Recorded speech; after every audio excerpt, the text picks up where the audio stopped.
Okay, thank you. We'll call the meeting to order. Welcome, everyone. Land acknowledgement. Thank you. We respectfully acknowledge that the County of Haliburton is located on the Treaty 20 Mississauga territory and in the traditional territory of the Mississauga and Chippewa Nations, collectively known as the Williams Treaties First Nations.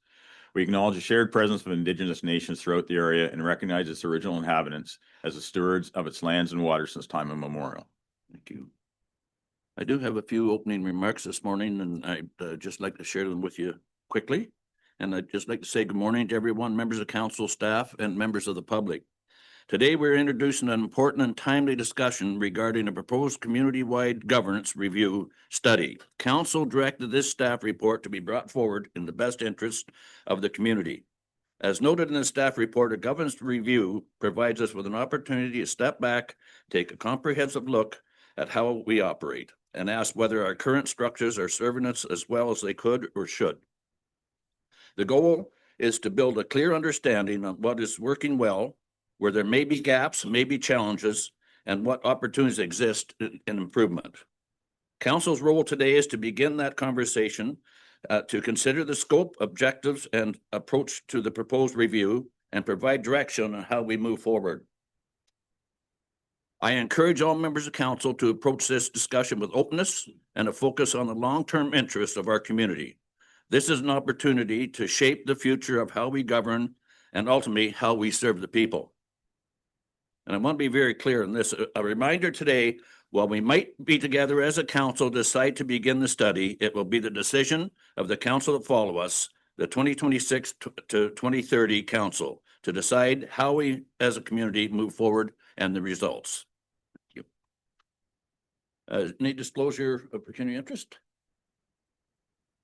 Seeing none. The agenda.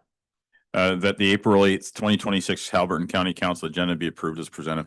Someone move. Councillor Carter, second by Deputy Warden Danielson. All in favor? It's carried.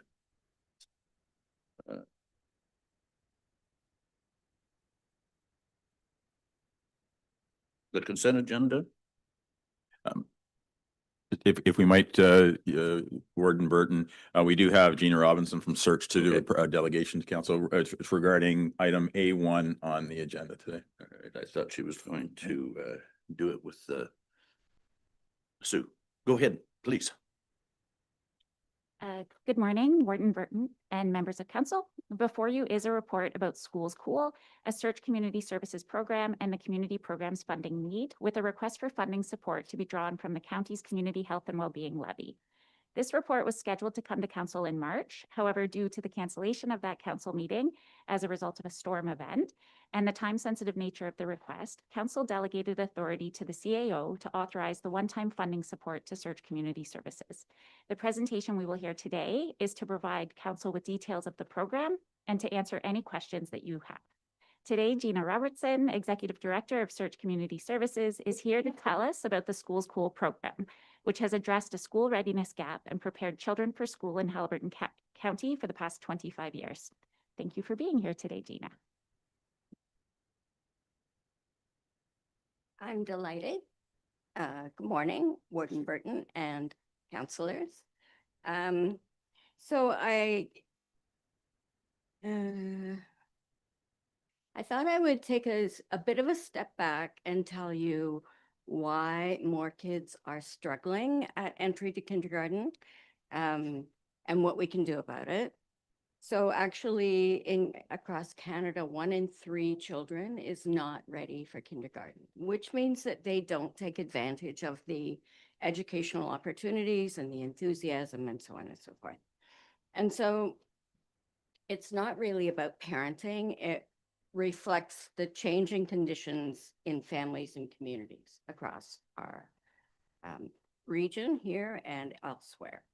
So the things contributing to the shift are early relationships and caregiving, because children build language and trust and emotional regulation through consistent and responsive interactions with adults usually. Even having the back and forth conversations at a table, it builds brain function in kids, which we didn't know until a little more recently. And when caregivers are stretched or unavailable, those foundations can weaken or be weaker.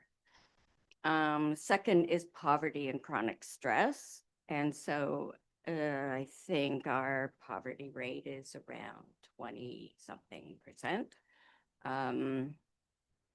Financial strain affects everything, like you know that, from stability to parent mental health, and it impacts a child's ability to focus, to regulate emotions, to learn, because when parents are stressed, kids are usually stressed too. Food insecurity, that's a given. Hunger and poor nutrition affect brain development, energy, concentration, focus. Limited learning and social exposure. So if you as a young child don't have opportunities for preschool or play groups or group settings to make it can make the transition to kindergarten overwhelming. And I can speak to this because I grew up in Haliburton County, about 2 miles from, maybe more than that, from the nearest neighbors with kids. And although my mom was a kindergarten teacher, so I knew all my letters and numbers and ABCs and so on and so forth, I hit school not having ever been in a group of kids, and I knew not what to do with them. They scared the heck out of me. Next is increased screen time and reduced play. So less hands-on play can affect attention span, creativity, and social development. Developmental delays or unmet needs. So again, this is a sort of obvious one, but speech or developmental challenges may go unidentified. And so we find that actually with kids coming into school. We often get kids who have not been identified, but need to be identified as needing additional support. And then rural barriers and isolation. So transportation or lack of childcare and service access challenges can limit those early supports. So in the classroom, this translates to difficulty following instructions or routines, limited language and communication skills, challenges with emotional regulation and behavior. We're actually seeing more of that. Difficulty cooperating and engaging with peers. That would have been me. Reduced readiness for reading, math, and structured learning. And so the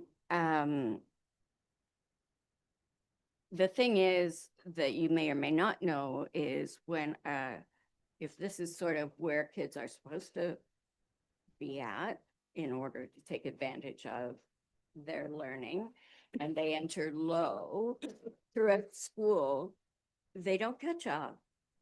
The gap just gets wider.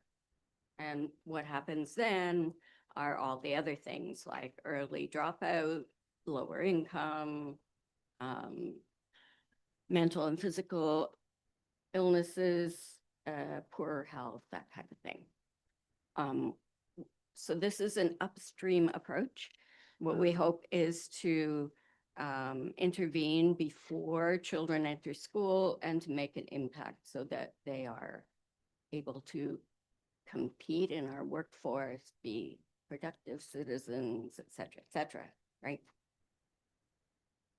So Schools Cool is a 6-week program. It runs during the summer. This year it'll start July 6th and go till August 13th. It's from 9 till 1:30, so it's 96 hours in total.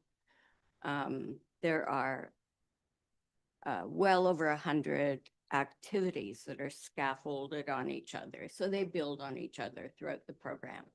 We have, the program was specifically made to have an evaluation component to it so that we can do pre-evaluations. We'll know exactly what those kids are, where they're at level and where they're not at level. We're not after a benchmark, but we do want to move them up the scale a bit. And we do that through the activities. The ratio is 3 instructors to 21 kids, which is pretty good. And also allows them to focus on individual children that might need additional help. So really we're targeted. The program is targeted, it's curriculum based, it's early intervention. It is delivered in a group setting without parents. So they come just like as if they were going to school. They learn routines, they learn how to get along. We've noticed since COVID that many of the kids come with issues of speech and language, as they didn't get a lot of that. They are less regulated, have more difficulty focusing. Many are more anxious or shy. Again, we put that to COVID. I think the teachers do as well. And so over that 6-week period, we increased the skills of language, math, social, self-help, and psychological by about 50 weeks of age development. Sometimes it's a little more, sometimes a little less, but throughout our 20 years, that's the average increase, which is good, right? You have questions? Questions, comments? Jen? Thanks very much. It sounds like a fantastic program. What do you do? Say you've got 21 spaces, but there are 50 children, perhaps some of whom come from families who do have the privilege of supporting them in those early years, and maybe their levels are already rather high. Do you how do you determine who gets into the program and who does not? Mm-hmm. There's an application program and a screening. So we look for things like that. You know, if you've had early enrichment programs, if you've gone to childcare, if you know, those kinds of things, you're going to get bumped down down the way. We have subsidies. So if there is a $150 fee, which is $5 a day. If parents can't afford that, and lots of them can't, then there are subsidies available. We hope, you know, to have some transportation as well, as lots of people can't transport the kids either today. Other questions? Councillor Carter?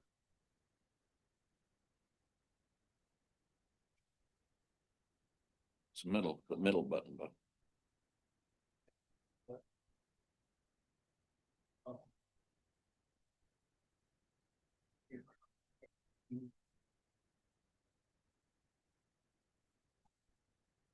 Voila. So it sounds like a great program, and I particularly am struck by the fact that, you know, once people get behind, it's almost impossible for them to catch up. You know, I just from your story, I relate to the fact that when I grew up, there were 8 of us that were born within a year on our block. And so, you know, not really realizing, other than the fact that I always had somebody to play with, but how much that contributed to, you know, the development and being able to get along. You know, I think this sounds like a fantastic program, and I think it's something that we really need because the more, it's almost like the head start. The more we can get people rolling and going, the better it'll be for all of us. So I 100% support this. Councillor Rao? Yeah, one of the things that comes to my attention, and I was wondering if this has any impact on it. One thing, I think it's a great program, and I think we should go forward with it. One of the things that comes out in school is bullying, and the whole concept of how that grows starts and where it develops into. do you think there's any opportunity to either recognize or avoid or help the kids deal with the potential for that? Because it will come to them as they get older in school. Yes, absolutely. And we see it in 4-year-olds. And so, you know, a lot of it is about helping kids to get along, to cooperate, to participate, that kind of thing. We did actually have to kick a kid out once because the bullying was too violent. And that's not something that we can manage. The kids have to be able to work in a group at some level. But yeah, it's something that we work on always. Communication is so critical, and you know, getting along is so critical. I can tell you from my experience, I had no idea what to do with the mean girls and the bullies. Any other questions? Resolution? We can, if with your permission, Warden Burton, we can actually deal with the Ms. Tiffin's report at the same time, if Sure. that works for you. So the motion will, sorry, the motion will pertain to the report, but any questions on the motion, we can do both the presentation and the report. The staff report CSWB 05-2026 Community Health and Wellbeing Levy Search School Program Funding Request be approved. Any questions? Sorry. Seeing none, type of mover, please. Councillor Ryle, second by Councillor Fury. All in favor? Carried. Thank you. Thank you very much.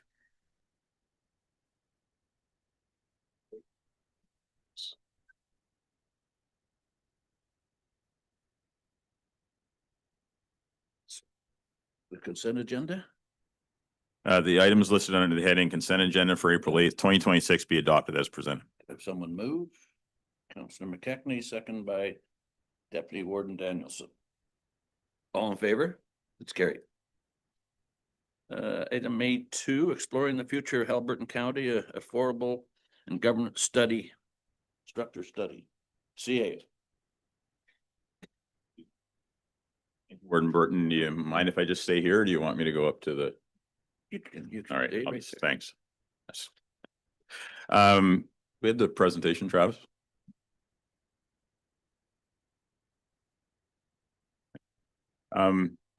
Thank you, Warden Burton and members of council. And as mentioned in Warden Burton's opening remarks, the presentation today deals with a report we brought forward regarding the undertaking of a study to examine governance options going forward for the county of Haliburton. The report was prepared at the direction of council based on some conversations we've had going forward. In the past regarding dealing with our budget, as well as information I've received from the Ministry of Municipal Affairs as part of with the CAO's group for the Eastern Ontario Wardens Caucus, principally around generally conversation started around the province of dealing with development charges, but some of the conversation did meander into the area of municipal governance, which you've seen some of that in the news lately with the province and dealing with primarily Southwestern Ontario, and from that, putting those two things together resulted where we are today with the report coming back for council's consideration. Next slide, please. From the perspective of my concerns in where we need to look going into the future for Haliburton County, it actually started as part of the budget process itself. In 2026, as we mentioned during the budget process, but also in previous conversations we've had both internally at the staff level and at the council table, 2026 actually posed itself to be quite the complicated or complex, difficult budget process for us. We saw a significant escalation in external costs to the county, on top of the demands we have with respect to the direct related county costs, and by extension, the expenditures that are being faced by the local municipalities, both within the areas of what I'm going to call legislated or non-discretionary funding or costing areas, and the impact they're having on the discretionary spending and prioritization of funding that you have across the county, but also it extends down into the local municipalities as well. And through the budget process, what we found was, and this was a result of, I think this is systemic in nature, is that the councils, both at the county level and at the local level, in order to mitigate tax rate increases and the impact, and recognizing the impact of larger tax rate increases on the members of the public, and I'll speak more directly to the impacts of those later in the presentation, is that both layers of council had to take what I would deem to be extraordinary measures to mitigate the tax rate increase, deferring capital projects, deferring capital investment, moving off projects that are in discretionary spending to meet those mitigation demands. And it's part of the council's obligation to do those things. But because of the unique pressures that are being faced by municipalities today, is we're being forced more and more to sacrifice for a bottom line, which is because we do have to balance our fiduciary responsibility against our residents and businesses within our community. And as we looked at 2026, I think it was impossible to sit back and think that 2026 was going to be an anomaly within what we're doing, because one of the for the evolution of our budgetary process at the county level, we've really started to look not just from a capital expenditure standpoint, but also dealing with an operational standpoint, looking at forecasting within a 3 to 5 year time frame. Whereby we're looking at not just what things are going to cost today, but what are things going to cost in 2028? What are things going to cost in 2029?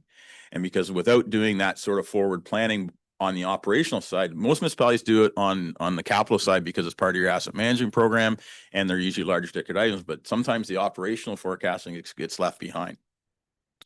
And we start looking at those numbers and what we project to be the increasing costs of our external costs and areas I'll talk about again in the future, and just things like inflation, things like you look at things that are happening in the world today that are impacting cost at the local level.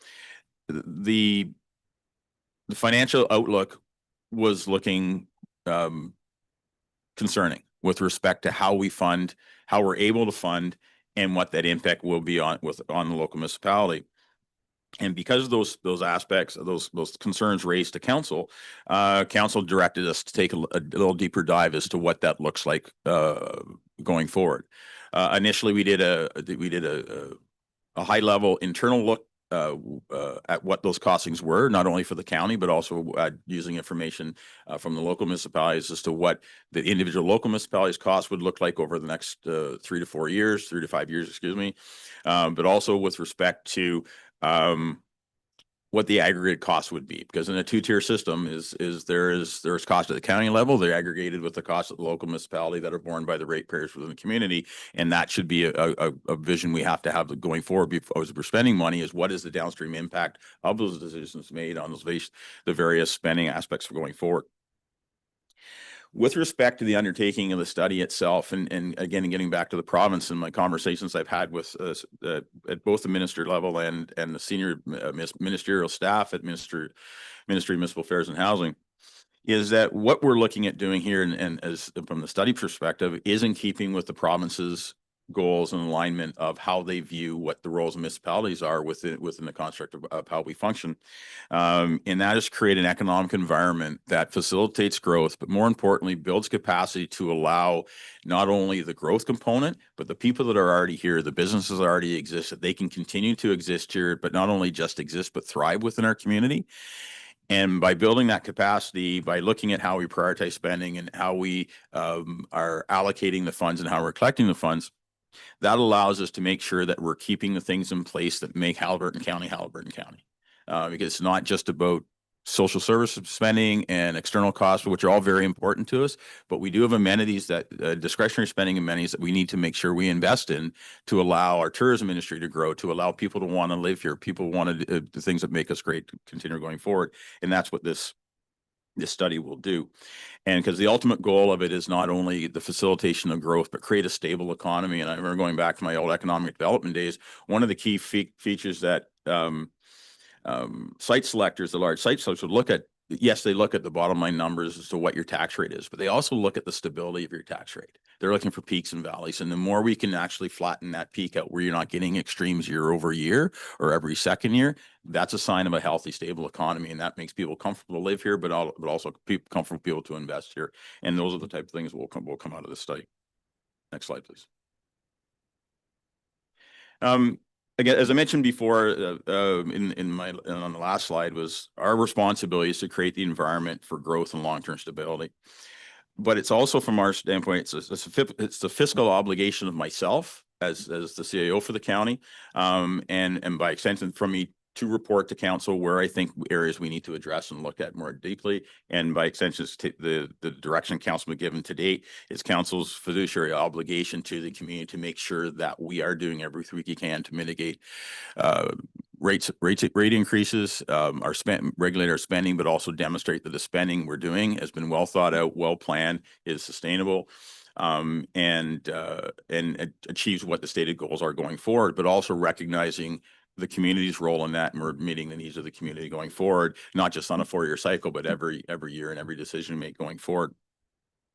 And by doing that we're delivering the quality of services efficiently and responsibly and affordable. And the affordability quotient sometimes gets lost in the equation. And we need to make sure that that is one thing that comes to the forefront in this study, is that we're looking at how we do things. And it's not a commentary on thinking that a service is being provided poorly across the area, either by the county, the local municipalities.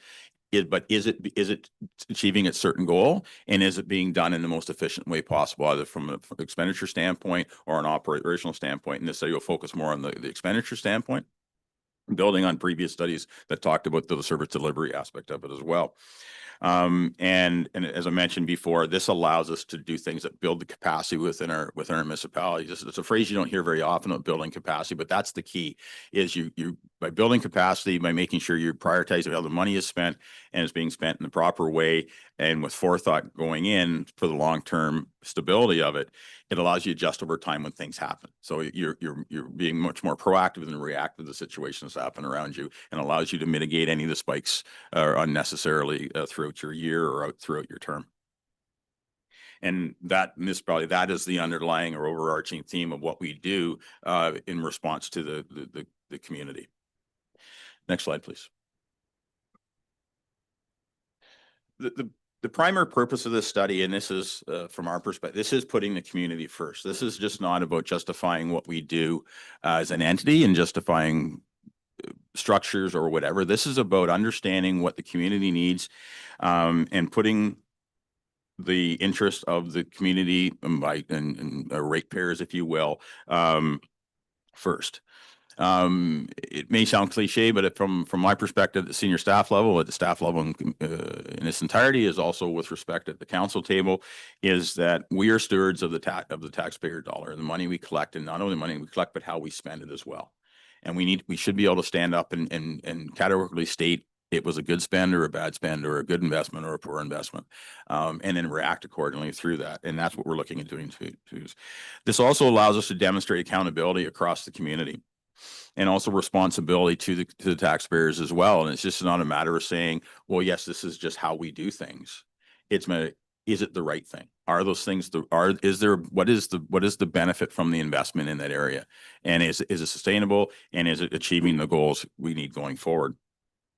In order to make those decisions, it's essential that we have the best and most accurate information available to make those decisions, not just ad hoc basis, and then that we're successful here. Well, what does the big picture look like at both levels, at the county level as well as the local level as well?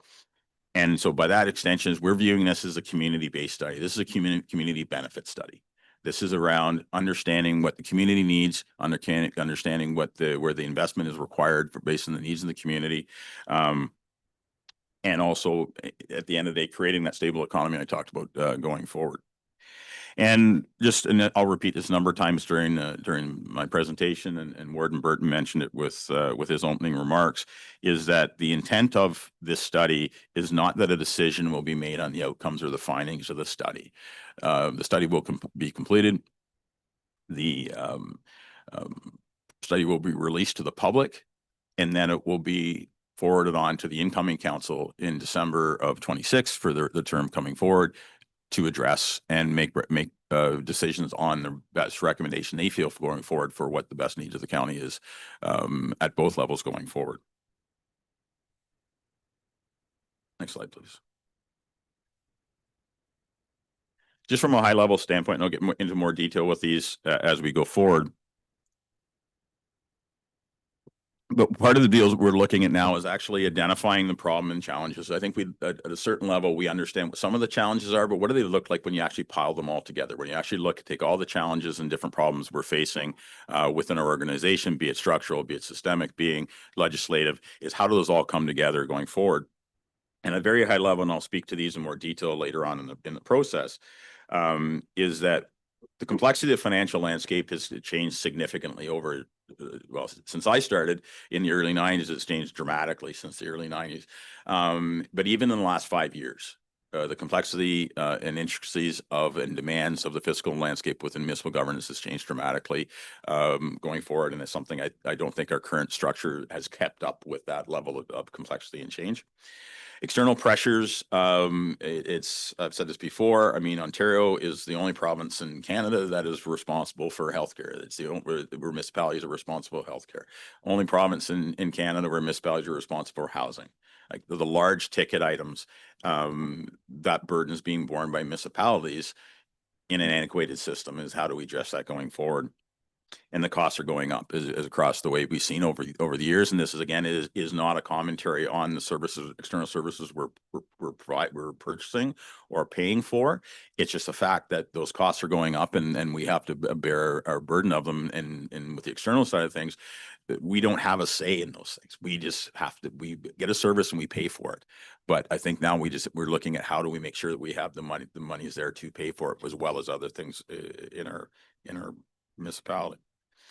The other part that's interesting, and it just shows to show that there isn't a one size fits all across the province. Eastern Ontario is quite a bit different than Southwestern Ontario and Northern Ontario as well. In particular areas like ourselves is a high residential tax base. We're predominantly a residential tax base, which again limits our ability on revenue collection with the burden it puts on where some of the larger GTHA municipalities or even 401 quarter municipalities that have a high proportionality of commercial or industrial operations. There's a bit more leniency on or flexibility you have in your money you collect to pay for some of the services and luxury that we don't currently have. And also with respect to the significant funding gaps we have right now with our infrastructure demands going forward, and also service level demands, is that we know what the obligations are coming forward in the next 5 to 10 years. And we currently do not have a sufficient amount of funding to cover those obligations at this time. And what does that mean going forward? And the kind of the root part of the problem is, again, our current way of operation, in my opinion, isn't sustainable for our residents and more for the communities with respect to where we're going and the impact it will have on the need for successive rate increases to cover costs going forward. And it warrants the looking into is, okay, are we doing this the best way we can? And if not, what does that look like going forward? And one thing, again, it's important to realize is the strain that these decisions we make put on our residents and our ratepayers, and also recognize that going forward, there is an affordability. Municipalities have affordability thresholds. Yes, technically we can collect money all day long, but people still have to pay. And what is that affordability threshold we have in our community to allow people to stay in their homes, allow people to run businesses and invest in our community? And that's what the study will look towards doing, is understanding those problems and those challenges, and put together recommendations that allow us to move forward for the betterment of the community, but also address these issues going forward. Next slide, please. Just as a bit of a high level input, it was the intent of the study is, and the first part is any problem solving exercise is making sure you understand what the problem is you're trying to solve. And I think there's a lot of anecdotal information. There's a lot of good comments around what the problem is, but this will allow us to put some numbers to the issue, actually quantify and qualify what we're looking at going forward of the current environment we have, but also apply the forecasting lens on it as well. So okay, this is what it's like in 2026. What's it going to look like in 2027? What's it going to look like in 2030 going forward? And use that information, look and create a level of affordability for our ratepayers, the taxpayers within the community as we go forward. Looking at modernize our government structure going right as we have right now to keep up with the complexity of the demands that are being put on us going forward. And again, to support a stable and strong economy going forward, because without doing this work, I don't think we can achieve that last box going forward, is to make sure we have this stable and strong economy going forward, and more proactive than reactive as we move forward. And one thing, as I mentioned it before, and I'll say it a couple times during my presentation, is that Haliburton County is unique in a sense in the way our structure is, not government structure. I mean, just the way our geography, the industry we have is a bit unique. So you'll see things in the past saying, well, they tried it here this way and it didn't work, or they tried it here, it didn't work. Well, it's because they haven't looked at the nuances and the uniqueness of Haliburton County, and each government organization should be looking at, because they will have nuances and things that other communities don't have as well. So it's important to get that information. So when we're going forward with a decision-making cycle on next steps, is that we have the best information possible and everybody understands or has the ability to get the information they need to make the decisions we're looking for going forward. And with the ultimate goal being is the strength of our community and allowing people to stay in Haliburton County, allowing people to maintain their homes, maintain their businesses as we go forward. And on top of that, with respect to that, it's not, we don't want people to be house poor either. Yes, they can afford their home, but they should also be able to enjoy the amenity that the Haliburton County offers, and allow us to invest in those amenities to make it a more attractive place, or maintain the attractiveness of that Haliburton's enjoyed over the past number of decades. Next slide, please.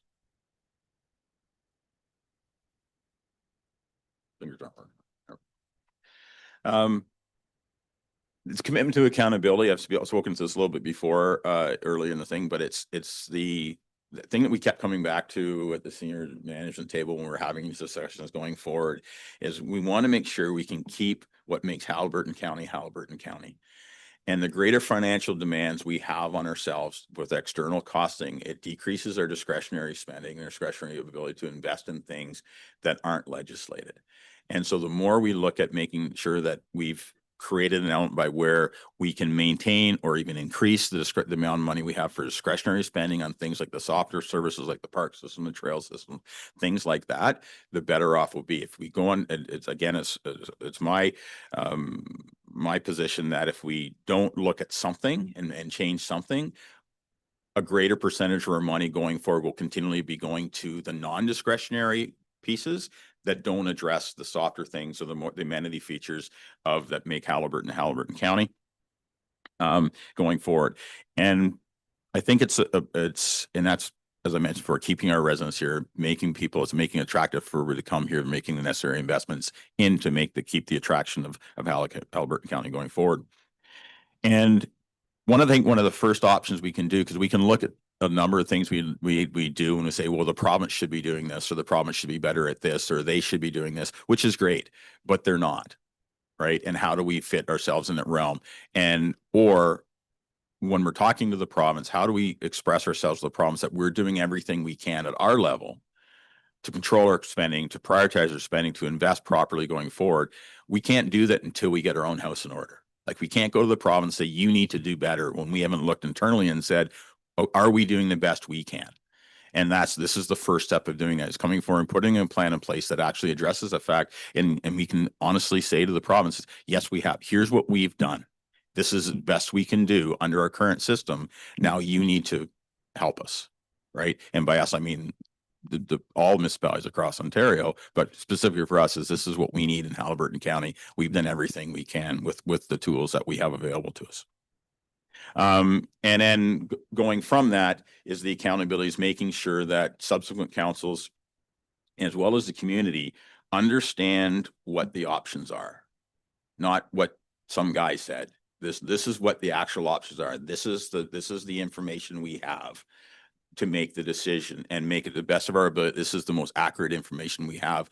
But also from an expectation standpoint going forward on this data collection we're having, is that we continually to update that data. So as we go forward, this isn't a one-of study. This is a study that is done and it's used as foundational and document to everything we're doing on our investment programming going forward and governance analysis going forward. This is the start. And as we keep this document current, the better it is for the decades, years ahead of ourselves in making sure that that's maintained, and it's just not done at a point in time in 2026, 2027. It actually keeps going forward. So we make sure that we're staying on top of things going forward. And these allow us to create the solutions for the long-term economic health of our communities. Next slide, please.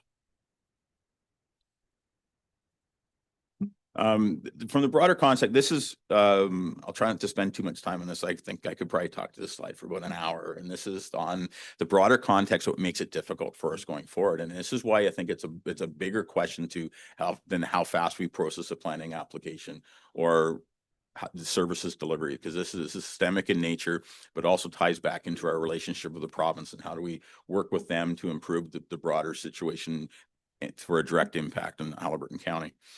And as I mentioned before, municipalities in Ontario are expected to pay for the high cost services outside our control. And as I mentioned, Ontario is the lone province in Canada that requires the municipalities to shoulder that burden directly.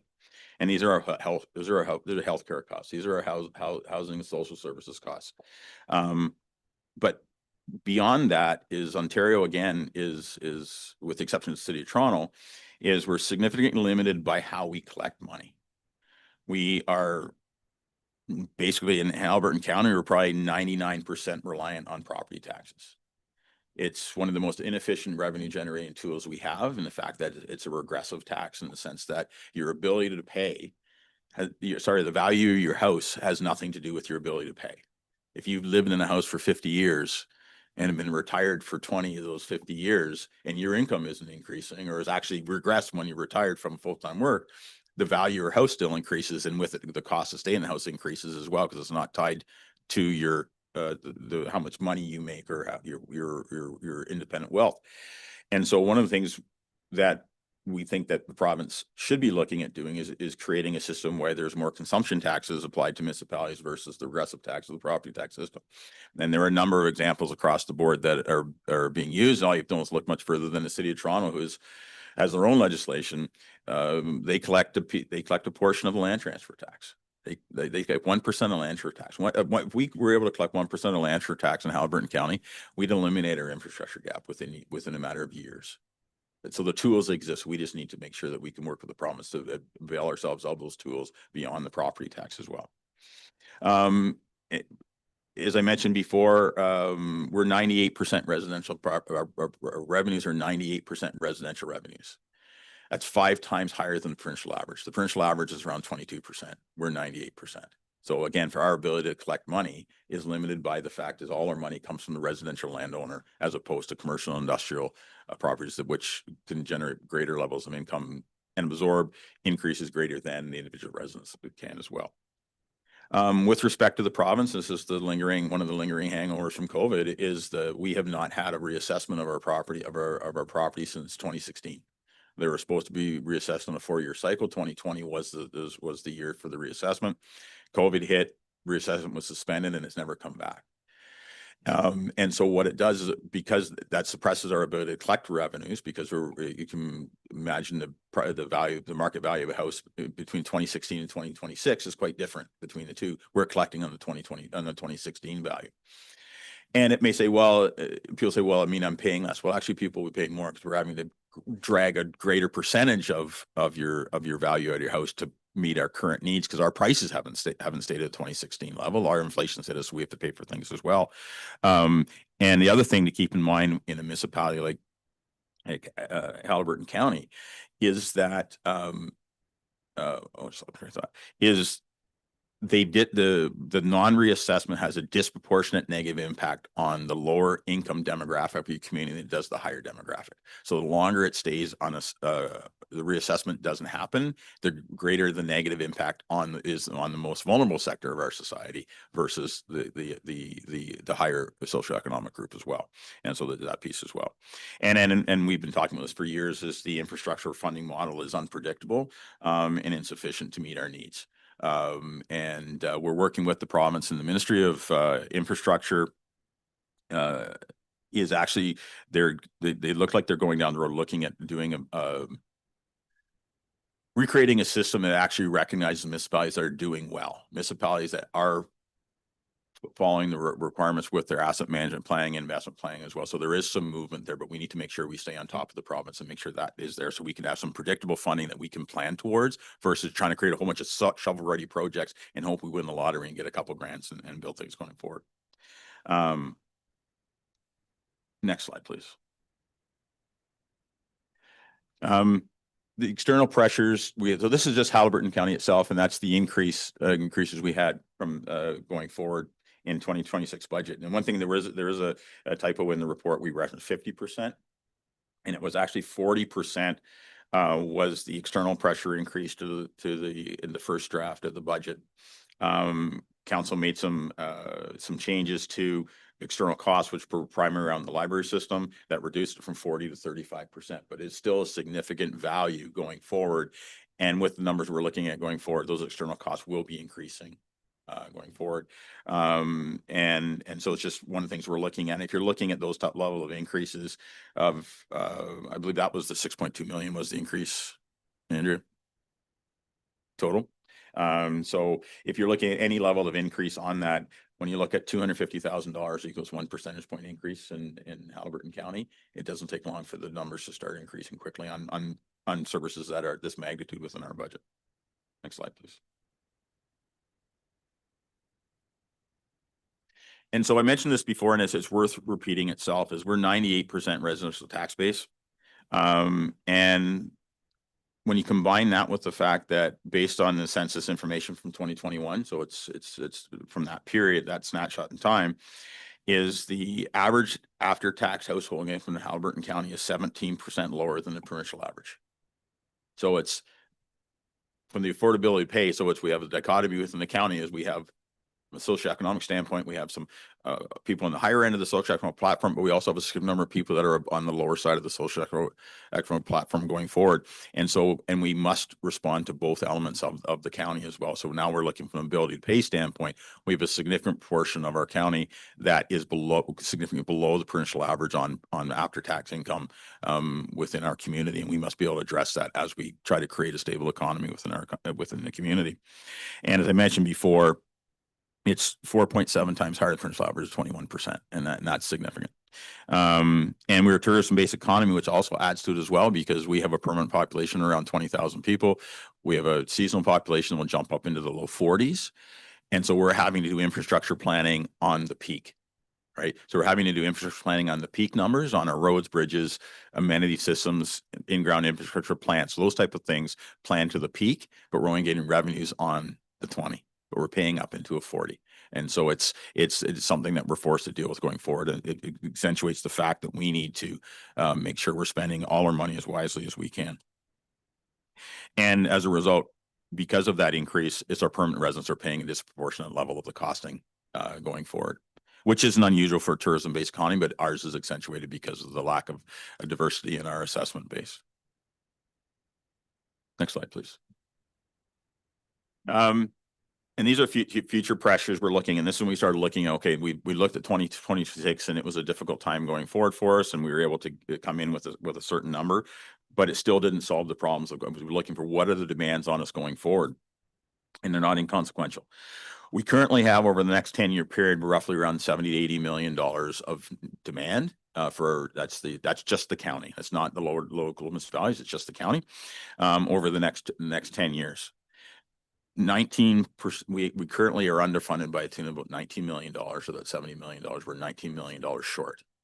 So looking at just from the infrastructure standpoint, you're looking at a tax, even with a tax rate increase of 3% per year, just on infrastructure, we're still not filling that gap. And that's just on the in-ground infrastructure, just for the county. I'll speak to the local municipalities in a second. And these are known costs, because these are the costs that are identified in our asset management plan. This is life cycle costs and replacement of existing, but also and the investment in new, but it's primarily the investment in our existing cost services going forward. Paramedic services, again, we're looking at from a facility standpoint, our paramedic services are on facilities that are old. They need to be improved. I think the numbers bear out that in the next year or so, just to keep our bases habitable, for lack of a better term, at $600,000 in cost to the county, just to make them habitable. To get into the place where we need to fully modernize our paramedic bases, we could be looking at $5 to $6 million in need over the next, I would say, 2 to 3 years. To make those, to bring those to the services we need there. And the other thing too is we're closely monitoring and working with Chief Slatter and monitoring what's going on around us. From an operational cost standpoint, there's a number of arbitration cases going on within the paramedic services that will impact us going forward, where we could see significant increases in operational cost to paramedics, similar that the lower tiers would have seen. The fire services within full-time fire service areas, and policing costs as well, that'll have an impact on the costing going forward. So we're monitoring that, making sure that we've identified, as we do our multi-year forecasting plan, we're identifying, yes, we're here now, but we think this is going to happen in 2 years, and this will be the impact going forward. So we can start prioritizing years ahead versus trying to do it on an in-year basis all the time. And also, just from an emergency management standpoint, we did very well, and congratulations to the county staff and the staff of the township of Minden Hills during the ice storm, the 2025 ice storm we had. But if we had the funds available to invest in our emergency management program, it would have been even better. We would have had some redundancies built into our system going forward. We would have had the tools that we need to respond in a much more efficient manner than we currently did. It was the success of our program was 100% people driven. We had the right people in place at the right time to answer our call. Now it's time to invest a bit, find the money to invest in creating a system that isn't so individual requirement. It's a system that supports the people you put in versus the other way around. I think that's important to note. And it's not a significant amount of money in the grand scheme of things, but again, it's discretionary spending that we have to find going forward. And I think it's one of our obligations, making sure that from a community safety standpoint, that we are looking at those type of things and how do we properly fund those going forward. Next slide, please. I won't put a lot of deep in this, and we've talked about this at length in the previous slides, but I think the two I want to focus on is the top three. Social services, again, I think we've been looking at, and this is not a commentary on the level of service being provided by the city of Kawartha Lakes. There are service managers that we buy our service from, but I think we're looking at 20% increases year over year going forward, and last year was even greater than that. And based on the funding formula from the province and the demand costs going forward, again, it's a service we buy, we receive a bill, we pay. And it's something we willingly pay because it's a service greatly needed, but there are still gaps in that we're looking at doing. Childcare being one, community outreaches being another one. We're actually filling those gaps out of municipal money because it's outside of the purview of the service manager delivery piece as well. Healthcare professional recruitment, again, this is one of the areas, again, that the province has put on municipalities. And it's an unfunded liability, as we had to create the funds to do it. We have, Wendy does an amazing job for us. A number of doctors we have brought to the area, and it's growing, but now it's expanding beyond just doctors. From now having to include registered practical nurses, healthcare the whole healthcare profession regime, including technicians to attract them as well. So we're having to rebuild that war chest up to make sure that we have the funds to attract and keep those professionals when they come here. That's now gone beyond just physician recruitment. And that's why we changed the title to healthcare professional recruitment, because now it's across the spectrum. And that's other money that we're having to draw away from other services to pay for, to make sure that the healthcare is of sufficient standing going forward. And the last one I'll speak to is housing. It's a province-wide issue with respect to housing. The city of Kawartha Lakes has just completed, or last year completed, a study that came to council in the fall. It's called the Deeply Affordable Housing Plan, and it deals with a certain sector of housing. And this is just on the capital side of things. And we're still working through the financing part of this as well. But I think this was a publicly released document, so it's worth saying is that of that investment over a 10-year period, the obligation to Haliburton County is $38.9 million.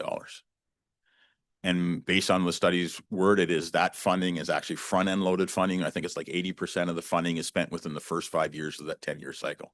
So you add that $38 million onto our capital needs in competition with our roads, our bridges, and things going forward. It's a piece we have to look at going forward. And that doesn't address issues around operational costs, that we have a certain proportionate share of operational costs in housing based on our agreement with CKL. You generally are on the area of rent substance or supplement for people in need. And those would go up as well because the number of units increases for us. So those are numbers we're looking at. And I think in 2026 dollars, and Councillor Carter, correct me here, it's around that $20,000 to $25,000 per unit per year. And you start looking at 8 to 10 units per structure. That's not inconsequential money from the county standpoint going into. So we have to look at how do we create the funding to support those as well. And then through external process, MPAC and the health unit, those are, again, bills we receive. And one thing I will say, and Councillor Ryle was deeply involved in this, is that through the efforts of Dr. Piggott with the new health unit, their merger has actually done a great service to us in the maintenance of the stability of costing going forward, and the job they did in making sure that we didn't receive any significant spikes in costing or decreased level of service in the health unit is really well appreciated, and it's a model I think a lot of people should emulate going forward. And MPAC is MPAC. I will say the MPAC is the current version of the MPAC is a lot better than the old version of MPAC. And they are in support of municipalities and encouraging the province to do the reassessment. They're ready to go. They have the numbers, or most of the numbers. They just need the direction from the province to move forward on that. So, but those are costs that we bore on our own. So, next slide, please. Local municipal pressures as well. And again, I'm not proclaiming to be an expert on what goes on at the local municipalities, but I have a pretty good idea as to what they're faced with. And I think this just goes to, as I gave detail as to what we're faced with in the long term going forward at the county level, is the municipalities are faced with the same thing. Right. And sometimes even more so because they're, again, dealing with a smaller population base in drawing their funds. Things like infrastructure in Haliburton County, municipalities are responsible for the plants, the water and sewer plants, as well as in-ground infrastructure, which is a bit of an anomaly. That's usually an upper tier thing. But it is what it is.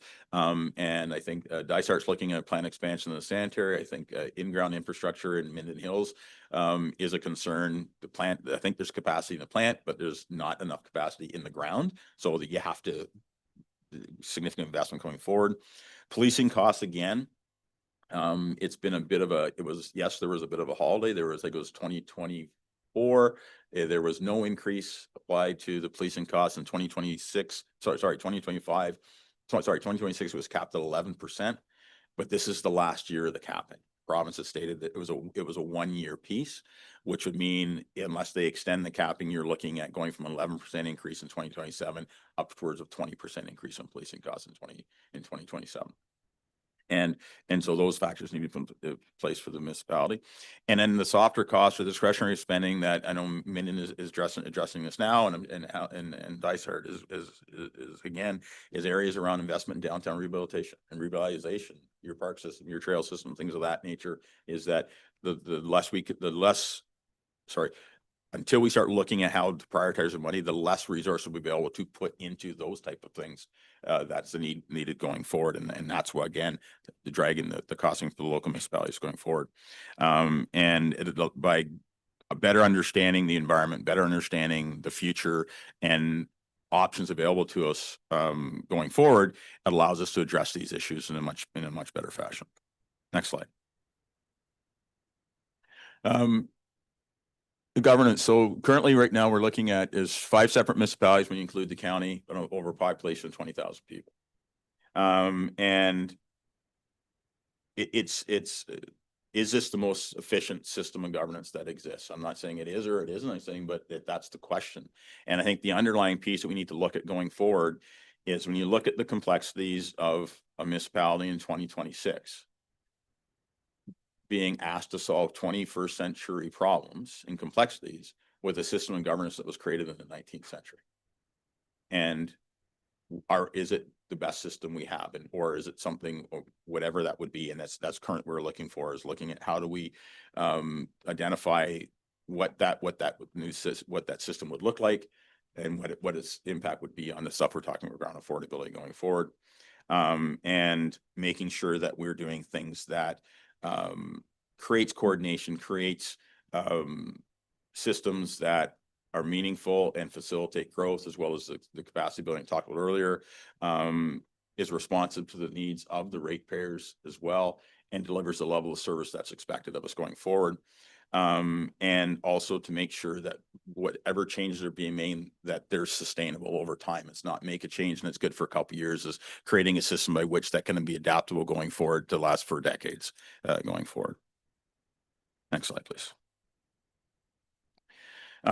As you can tell from a lot of the comments I've made today, I think there are risks at staying at status quo. I think the level of a reduction of service level is with respect to the discretionary services we have, or spending that we have, the more money that's being have to put for non-discretionary spending. With respect to then that of the non-discretionary spending is that without just significant rate increases year over year, it's the discretionary spending that usually ends up taking the hit going forward. And how do we balance it to make sure that doesn't happen? And that would tie into with the community-based assets, right? I mean, those are the things that we need to keep investing in to make them be what they are, be it the Riverwalk system in Minden Hills, the park systems here, those type of things, and leveraging the best plan going forward, but also not forcing councils into making decisions around the deferral of infrastructure investment and the sort of, things of that nature, because those systems, they will eventually break down. You can only do that so long, and you'll need the money to do it. And if you're looking for even a stable economy where you don't have peaks and valleys in your rate increases, you need to make sure that all the tools are in place, that that investment is planned, very well planned, to adapt to situations going forward through the asset management planning program. And as every council talks about a budget cycle, is we need, if we do not look at doing something, modifying how we do certain things in some fashion, it's just going to be continuing increased tax burden on our community going forward, and it pushes the affordability quotient of us as we move forward. Next slide, please. We need to understand, and this is just a statement, that we need to understand our current situation, know what our options are. And that's the purpose of the study, is understand what does the landscape look like, both at the county level and the local municipalities, is from a go forward standpoint. And that allows us, but it allows us to do some real problem solving. Once we understand the complexities and intricacies of the problem or of the challenge, that allows us to create a very robust system of options for council's consideration as we move forward. Next slide, please.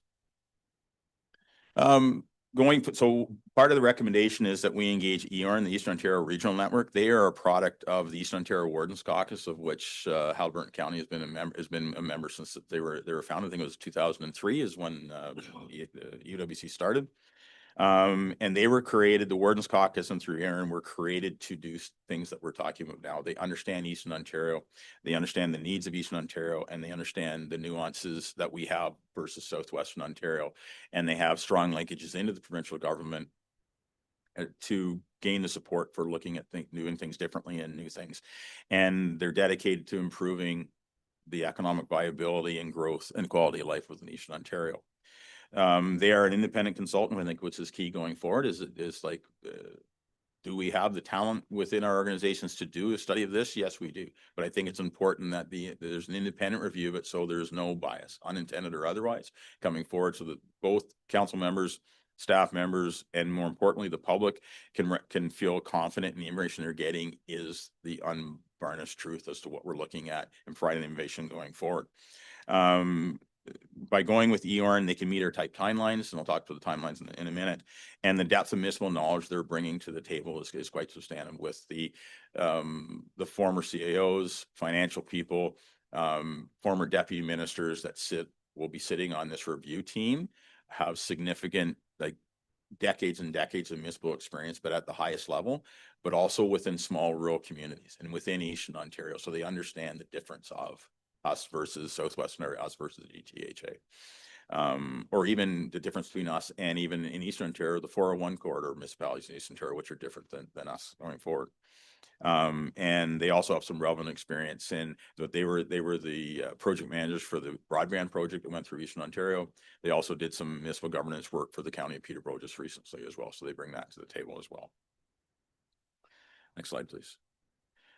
As we mentioned before, this is not specifically a county project. This is a Haliburton County project, in the sense that it's all the local municipalities and the county working together in a collaborative fashion to making sure that all the information required is there, and so the outcome of the study is only as good as the data provided into it. And that is why it's important that there's a strong partnership with collaboration with the local municipalities in making sure that information is provided, as well as the inputs from council, the local councils, as well as county council, into the dialogue as well. And it's making sure that the local municipalities understand what we're trying to achieve. I have had some outreach prior to today with the local CAOs. I did provide a letter into each one of the local municipal councils, to the council members, explaining what we're doing, the process involved and why we're doing it. That will be, we will keep that type of dialogue going forward through the process. I believe I'm already scheduled to appear before 3 of the local councils to have a similar conversation, much shorter conversation regarding the program. And these things are critical to the success of the project. And make sure that, and we will ensure that there are regular touch points from a data sharing standpoint from the start and dealing with the local municipalities as we go forward. And I think that from encouraging for us, I mean, the conversation I've had to date, I've been positive in nature. So there hasn't been a lot of there's an understanding why we're doing it, and then understand there is a next phase going forward. Next slide, please. The other area that we're looking at from a standpoint that and this is very important, and I know from my past experience, because I was working when the last round of amalgamations happened in 98, 99. And one of the key components that were left, 2 of the key components that were left out of those studies, amalgamation studies and restructuring studies in 1998, was almost 0 community involvement and almost 0 staff involvement. It was done at a very high level, at a top-down approach, and it resulted in problems after the decision was made. We're going to make sure that doesn't happen here. We're going to have, there'll be strong levels of community engagement built into the process. Granted, it is a tight time frame, but there is sufficient time to engage the community, making sure that the people that live and work in the community have a say in what will happen go for what they think the needs are, or what we should be looking at, or what they should be focusing on going forward to address all the things we talked about going forward. It's important for us to hear from as many voices as possible, because that's great ideas come from everywhere, and you just can't you don't want to be working in an echo chamber. Just to make sure that everybody's brought inside the tent to have a conversation where we're going, because it's going to affect everything from decades forward. And it will be our obligation to make sure that the consultant EORN does create a comprehensive engagement program, both at the local municipal level, the county level, but also at the community level as well. Next slide, please. Just from a next step standpoint is, should council support the recommendations before them today, is that we'll be looking to the formal engagement of EORN on a go forward basis. Would be, we're looking at April 15th as the engagement piece, with a project start date between the 15th of April and the 5th of May, excuse me, with a target completion date of July 31st of the program. That's 3 months. There was a significant amount of work done in 2022 report with the service delivery review. So that's a foundational document. So a lot of the service level information exists, and it's relevant because it's relatively new. So that it allows us to do a lot of the governance work, review, financial review within the 90-day period. We're looking at, just as a ballparking, is either the end of July or the first week of August, presenting the findings of the report to county council and the province, and then releasing the report publicly. So it will be available to the public from that point going forward. And the key reason for the target of August 1st, it allows the report to be out, and there's still 3 weeks left in the nomination period for the upcoming election. So it's like, if that becomes an issue for people wanting to run for office, the information will be there for 3 weeks prior to the end of the nomination period going into the 2026 election. And then once we go through that, the next piece for us would be at either late December, early January, will be the reintroducing of the study to the new councils, looking for direction for the program going forward from that point going forward. And the last thing I will say on that piece is that from the start now, we will be having continual contact with the province, engagement with the province on our projects. We will be requesting funding for them to support the program, because one of the areas, again, I talked to the 98 restructuring programs in place. There was no provincial support for the programs that were done, and so the costs of amalgamation were actually borne by the ratepayers, as opposed to being treated as a one-off cost, similar to the model they used for the health units. I think was a really good model to use, because it allowed them to do the necessary changes but not have to pass those costs off to the users of the system. And so that's one piece we'll be engaging with the province on going forward, and we'll be doing that and keeping in touch with them all through the process. With that, Warden Burton, I will turn it over to you for. Thank you. Well, questions? Comments? Deputy Warden. Thank you. I'd like to thank Gary and all the staff that have been involved in preparing this for us. I'm really pleased to see us moving in this direction, or hope that we will all agree to move in this direction. We've looked at service delivery and we've become bogged down in that process, and you know, we're all facing some really serious pressures. There's no question about it. So I'm just extremely supportive of us moving forward with this process. Councillor Deo. Thanks very much, Gary and staff. A question for you is with regards to the balance of decision-making power for the next councils when they have received the findings. Say there are three models, three potential restructuring models, or whatever kind of models available to them on the, you know, on the page. Who or how do the two tiers interact in that decision making? Because obviously there is a decision that sits at this table, but presumably the lower tiers will have an ability to opt in, opt out. Will it be a weighted vote? Is there anything you can tell us with your crystal ball on how that might work? Through your Warden Burton to Councillor Day, I think right now is one of the aspects we're looking in doing is to creating, once we get to the point where we understand options, there will be an implementation component of the study as that will look at those things, because the actual there are a lot of variants you can do on that are also predicated on what options chosen, right? But yes, I mean, it's a multi-level decision-making process in the sense that because it obviously affects all the municipal councils, there'd be a certain level of buy-in at all levels going forward, and that would be addressed as to what form that would take as we go forward, and that would be part of the initial discussions when the report is brought back to first county council in the new year, is looking for direction on that program establishment. And we'll have information prepared and taught for consideration by the new councils, but that will be the first level of decision making being done. Councillor Ferry. Well, I've looked at that proposal for several hours, Gary, and it's scary to me. There's there looks like there's an average of, I would say, $7 to $8 million a year that's going to be added to the tax base. That's not sustainable. And no matter what you cut, you're not going to cut $7 or $8 million. So what happens at the end of the day if we do the study and it comes up that we can't come up with a reasonable tax rate down the road? Maybe we're short commercial and industrial. We're servicing twice as many people as we get credit for. And it's all on the property tax. Unless that changes, we might be able to make a case to the province. But if I were the province, I'd say, well, you better join Peterborough or somebody that's got those bases. And that's my fear, that we could lose our autonomy here.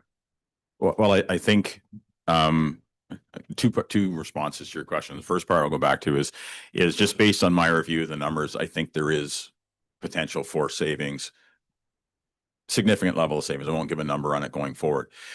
But again, as I said at the start, I think it's important to reiterate is the fact is I agree with you in the sense that this isn't the final solution, right? But if we don't do something, right, we run the greater risk of what you're talking about, where we become irrelevant in any decision making on our future by not demonstrating that we understand the problem. Here's what we've done. We've done the best we can. And then allows us to go to the province and say, okay, this is what we've done. We can show you categorically, both quantitatively and qualitatively, as this is what we've done. And this is what we've got ourselves down to. But that's as far as we can go, to your point, because the limitations we have around our assessment base and those type of things as well, and the ability to pay side of things, it just gives us greater leverage going forward into the province and saying, here's where we need the greater level of support. And that lines yourselves up with the comments that the AIM will just release the paper and the post-budget paper with respect to the financial contract between the province and local municipalities.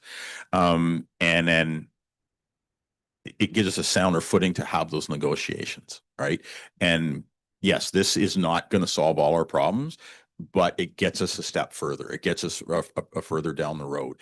And then things around, as part of the equation of looking at what's next and whatever option is chosen, the issues that it gives council's greater strength in dealing things with setting service level standards, setting things that they can control in the program that we currently are a little more difficult for us and how we do things now with competing interests across the county.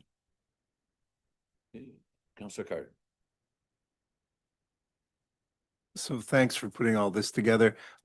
Look, I like the approach. We are in a situation where we get almost like a third party to be able to come in to look at it. So it's not being unduly influenced by anybody locally. Everybody gets a chance to have their say if we, in public consultation and so on. It then moves into the election, in which there's further debate and a further chance for everybody to get their say. And then the final decisions on the path forward are made by the new council. So I think that, we're sort of setting them up as best we can so that they can make the right decisions for the future here. There, there is no guarantee. There's one other further thing that happens here. We have winter. And the fact is that we on capital projects, we have a limited amount of time to get capital projects done. So if you do fall behind, catching up becomes even more difficult because you only have so many road crews and you only have so many roads that you can close at one time. So this is a difficult situation for us going forward. I really hate the fact that, and this happens at both senior levels of government, is that they collect the money and don't allow you to collect the money, and then they, as favors, dole out grants to you so that you can get things done. We need to be able to come up with we being all of Ontario, we need to be able to come up with a plan whereby we can generate the funds internally. And then be able to have enough money to spend. The issues that we have demographically with the age of the community, with the social services and child services and housing services that we need, it's an undaunting or a daunting way forward on trying to get all this financed. And so we have to take a real clean look at what we've got. And we're not going to come up with a consensus, but we have to come up with the optimal way forward. And hopefully this will allow us to do it. Councillor Rao. Yeah, I totally agree with the approach that Gary is presenting, because at the end of the day, I think it's extremely important that we find out what the facts are, not what we think they are, not what our opinion is, but this is what it is. And so at the end of the day, we now know what we're going into and what we're facing. I like the idea too, that it's not going to be decided by this particular council. It's going to be decided by a council that's going to live with this for the next 4 years. And so at the end of the day, they are going to question this report from top to bottom. And at the end of the day, they're going to put together a program that's going to move Haliburton County and its currently 4 municipalities forward. So to me, that's the right way to do it. One thing I can tell you, and I think Gary alluded to the fact that the health unit just went through something similar to this. And there was merger money put together. What was merger money? That was money that was required solely for the purpose of bringing the 2 health units together. It did not operate anything. The result of that was that, one, we were able to know exactly and precisely what we were doing. And the province, in its wisdom, has also stated that, and I'm sure it'll do it with municipalities somewhere along the way, that they have capped the amount of increase to the health unit's budget to 1% per year. Now, if you want to take 1%, I don't care what the percent is of, you can't hold your costs at 1%. It's not an option. So the only way you can do that is by looking at internally as to what you can and cannot do. Now, what is it doing? We're locked with that 1% for 2026. But 2027 is not included in that number. It's still open as yet. Now, 2027 actually starts April 1st of 2027. So the big question now becomes, are we going to be told what to do? In which case we're just going to do it? Or are we going to be presented with a situation that we will have a strong argument for defending? And at the end of the day, the more we know about us, makes it easier for arguing with the province over what they should and can be doing to help us. And I think that the approach that Mr. Dyke has presented is the most excellent way of doing this. Because at the end of the day, no decisions are being made in this term, but we're presenting the thing so they can be, I don't want to say fast track because that almost gives you the idea it's a knee-jerk thing, but it's not. What it's going to do is it's going to put us in a great position so that square one is actually slightly behind the new council. It's going to be starting off almost ready to trot rather than run, but it'll be on the right path. So I am totally in favor of this. Totally. Councillor Dayu? I don't know of many people who would disagree with the need for an affordability study in the hopes of bringing costs down, moving ahead. I think there's going to be a great appreciation for that publicly, but people are going to start to think pretty fast. What is the difference between collective affordability versus household affordability? And I know that there are some probably unfounded beliefs. And I say that because we've never shared the evidence of, do the good folk of Dysart subsidize the good folk of Algonquin Highlands? Or is it the opposite? Are the folks of Highlands East, if we band in a different governance and operational model, are the good folk of Highlands East going to be supporting in a way they never had before the good folk of Minden Hills? So people will want to know, even if the overall costs go down, bottom line on my tax bill, is my tax bill going to rise or possibly fall vis-a-vis others in the county if we do go for a more fulsome aggregation of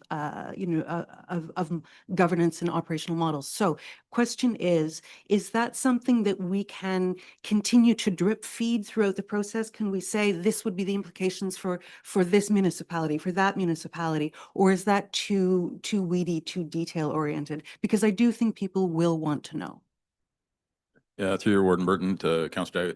So in a way, I mean, I think it's a little too granular for the study we're undertaking right now, because we're looking, this is like a landscaping of what we have and what the options going forward. Once a way forward is selected, those are the type of things that are part of the process with respect to, because we're in a two-tier structure now, right? So there is a sharing of cost burden across all four municipalities now, and forgive me, this is out of line. I would think the viewpoint should be what we're spending at the local level and the county level is for the betterment of the county as an entity, right? Not whether I live in Highlands East, so therefore I shouldn't have to pay for this. It's like the old argument that I don't have any kids in school anymore, so I shouldn't have to pay school taxes, right? Or my kids are all grown, why am I paying for parks, right? It's but making sure that whatever that envelope is the best possible one we have from an expenditure standpoint. Now, from a mechanic standpoint of going forward, depending on the operation taken, I'll use my experience from 1998. Yes, there is a period of disentanglement because certain municipalities will bring certain things with them that are exclusively theirs. Right. And so part of the analysis when you figure out which way you're going is understanding what that is. And you actually end up and I'm not saying this is the outcome. If you're looking at a governance change, right, a structural change, I'll use Quinte West, for example, when Trenton, Frankfurt, Sydney, and Murray came together to create Quinte West, is that for 3 or 4 years, the tax structure in the old city of Trenton was different than the rest of the all four municipalities because they brought more debt into the equation. Right. So all that disentanglement takes place going forward. The benefit we have here is our level of entanglement is relatively, it's not as complex as some other large centers, but all that's part of the implementation piece, depending on what option is chosen. This point is you're looking at those things will all be factored because there are things about aggregating up of wages, all things like that have to become equations going forward, but they're looked at, they're dependent on what option you take, but they are all part of the end equation of where we go. Councillor McCackney.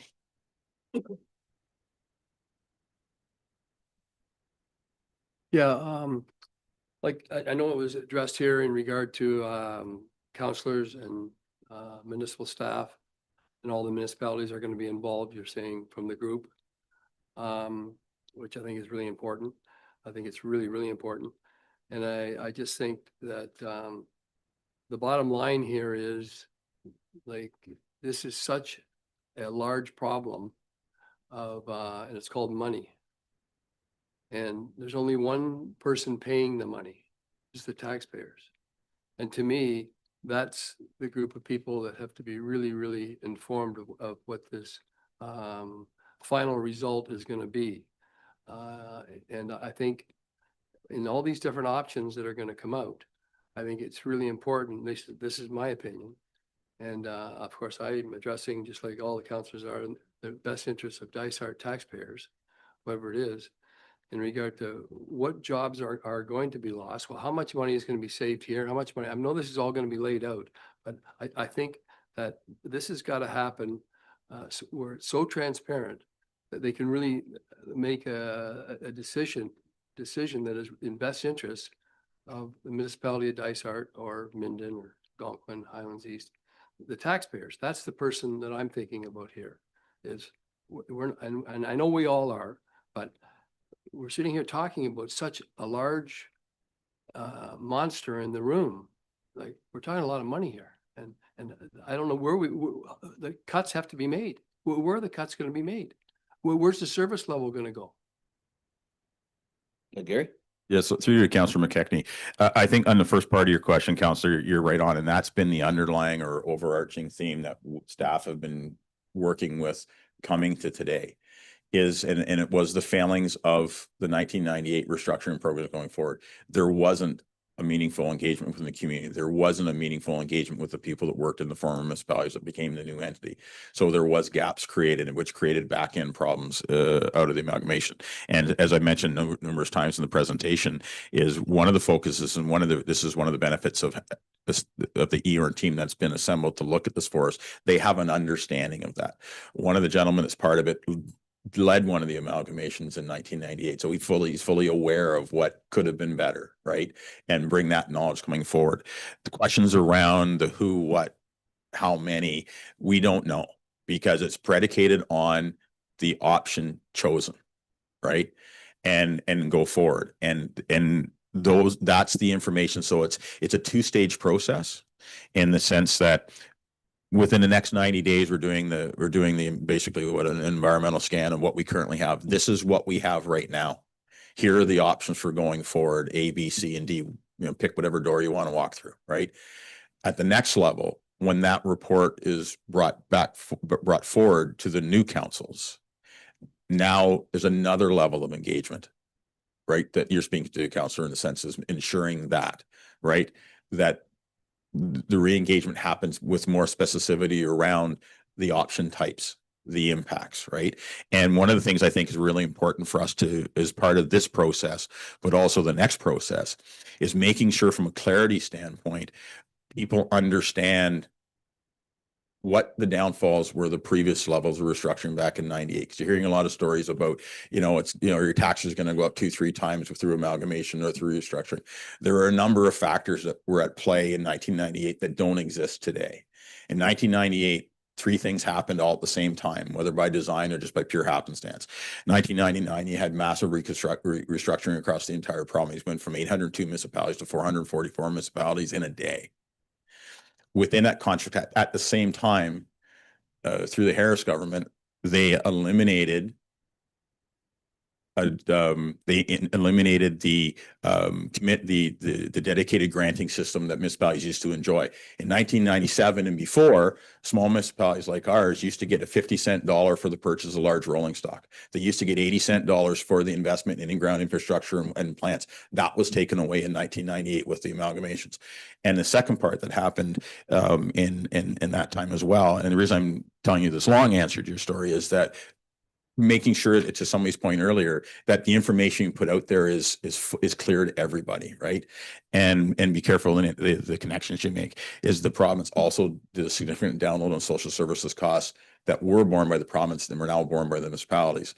And the last element that was that happened that we're going to try to avoid, and through our request to the ministry, is that we're asking for the support of funding to cover the cost of any restructuring model, so we don't have to pass it on to the ratepayer, right? And so those are the elements. All those things are being put in place. As I'm really proud of the program that senior staff have been able to put together, and going forward is looking at those things. Everything you said is extraordinarily important to the success of what we're doing. And the bottom line for us is, as I've mentioned a lot in my presentation today, it's a community benefit study. This isn't benefiting Gary Dyke. This isn't benefiting the county of Haliburton. This is benefiting the community of Haliburton County, and making sure all those people have a voice and all those things are being addressed, so that when people like yourselves going forward in 27 are being asked to make probably the most significant or important decision of your political career, you're comfortable with the level of information you have. We all may not agree on what the outcome is, but we can all be satisfied you had the best level of information to you to make that decision. The One last, questions? one last comment, like in regard, I know you've answered this question, but I think it's so important. And I don't know with the rest of you, but to me is that I'd like to hear from this special group and also our staff, I think, and I'm sure that they're going to be, I'm really hoping. But I can't emphasize enough how important it is to the taxpayers to know what these cuts are, what's involved in these cuts, and the amount of money that each one of these cuts, how they knock down this monster that we haven't created, but it's there on our plate. Exactly. And that's the intent of putting the numbers forward. And it's also to look at from the standpoint, it's also cost reduction is one element. We have to remember that cost containment is another valuable piece of the study, right? It may not be an actual dollar for dollar reduction, but looking forward, and this is what I did find in working in an amalgamated municipality is it may have not been a direct cost reduction, but the need to increase costs over time for the same level of service isn't there as it would be under the old system. So it's both cost containment and cost reduction as well as part of the equation. Deputy Warden Dennison. Yeah, I mean, while I realize that the overall goal is to try and reduce costs, when I just sort of thinking about your comment that we're, looking to the province to assist us. One of the things that kind of concerns me, if say, for instance, one of the options is amalgamation, I hate to use that word, it's always been a bit scary for people. The number of bylaws and policies that are going to have to be worked through, to serve the entire community. Do you see that provincial financial support might assist with that? Because I mean, there's an awful lot of work attached to streamlining all of those documents and, making it work for a single entity, that being Haliburton County. Yeah, through your word, Merton, that's the next step of the process. So part of it would be when we're looking for support from the province, and it goes back to Councillor Ryle's comments around the support that was given to the health unit. Mhm. That's part of what I would deem to be an amalgamation cost, not an operational cost. Right, because there's a legal element of disentanglement of contracts and things of that nature going forward. You have any debt structures that the lower tiers or the upper tier have that they created themselves. How are they worked out? A number of HR issues. We have non-union, we have union entities within our. So all those things are part of the equation. And so you're looking from a transition standpoint. I'll use the Quinte West example again. It was an 18-month process. Right. Once you figure where you're going, and we're a little less complex than the Quinte West model was, but not much. A lot of the elements are still there, but you're looking at that type of thing. And that's why I think it's important that those costs, even more so than getting support for the payment of the study up front, and forgive me for saying it this way, I'd much rather pay the cost of doing this study to get the back end money, and then because it's a much more significant sum of money, we're asking for both. But I think that is where, and based on the conversations I've had with senior minister staff in the previous months, there's a willingness to have that discussion. Because I think they understood what happened last time. I think they understood the success they had with our local health unit. That wouldn't have been possible without their support. And so that's going to be part of when we go forward with the direction from council today. If it goes, supports the recommendation of the staff, that is the next level, is that we will be maintaining that dialogue with the province, not waiting to the study's done, but having a continual dialogue and making sure that they know we're serious. I mean, they're all, I will say this, I think it's very important to say, I should have said it earlier, is in my discussions with both the minister and both ministers, Flack and Smith, as well as the senior executive staff from Minister Flack, is they're very impressed that Haliburton County is actually doing this on their own. Like, it's particularly in an election year, understanding they need to look at something. So, I mean, so it's being well received at the province because the initiatives being taken. So I think that's an important thing to go forward. But that's kind of my next task, is making sure that that message is delivered from council through into the minister's office and through into the senior staff office. We're trying to build the back end of whatever the outcome is. Councillor Rao. To the whole process that the health unit used is, I mean, it's hard not to speak out of it without being extremely proud of what came out of it.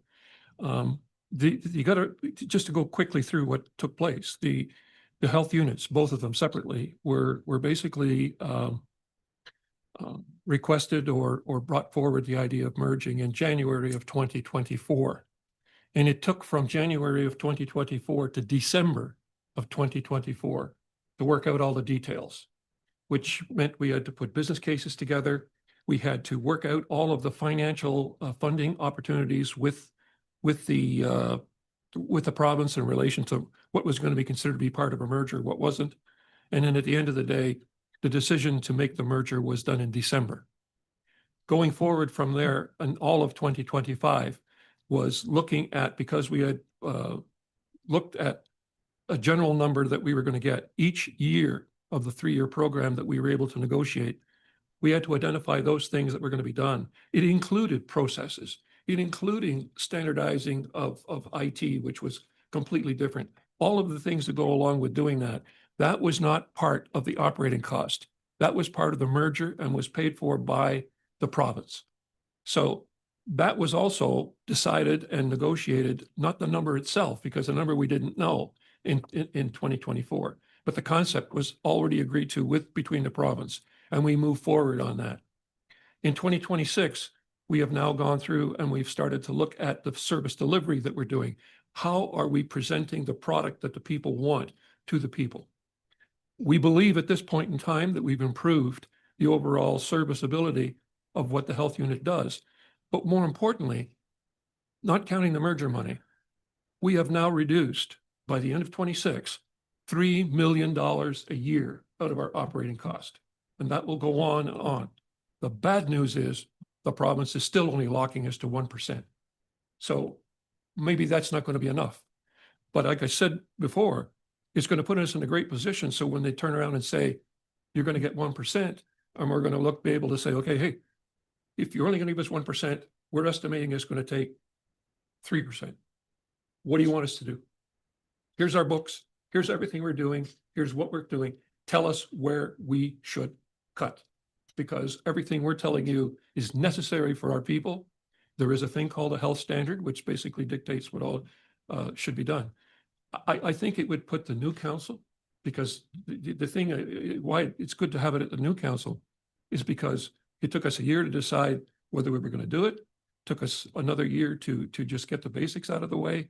And we believe there's still going to be another year or two going forward. So a full term of council, all 5 councils, will determine. Now, will that result in amalgamation into one unit?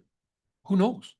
That's not for us to decide. That is for the 5 new councils to decide, and they're going to have time to do it in. So I just think that we're trying to solve questions and answer them that really should be dealt with by the new councils coming in, because they're going to have an even more knowledge and an aggressive program than we have right now. So I'm kind of hoping that we can get this to go forward and realize it's a database. It's not the actual program that's going to be unleashed. Other questions? Councillor Day. There are presumably a few people considering running for election who are listening in to this conversation. And one question that they might have in mind is, say, for example, it is decided by the next set of councils that we will go for a restructuring, which includes changes at staff and operating level and also staff at governance level, at council level. Is there provision within the municipal act to have a special by-election partway through, or would council changes happen only at the next election? How, what legislative provisions are there for restructuring potentially at council level?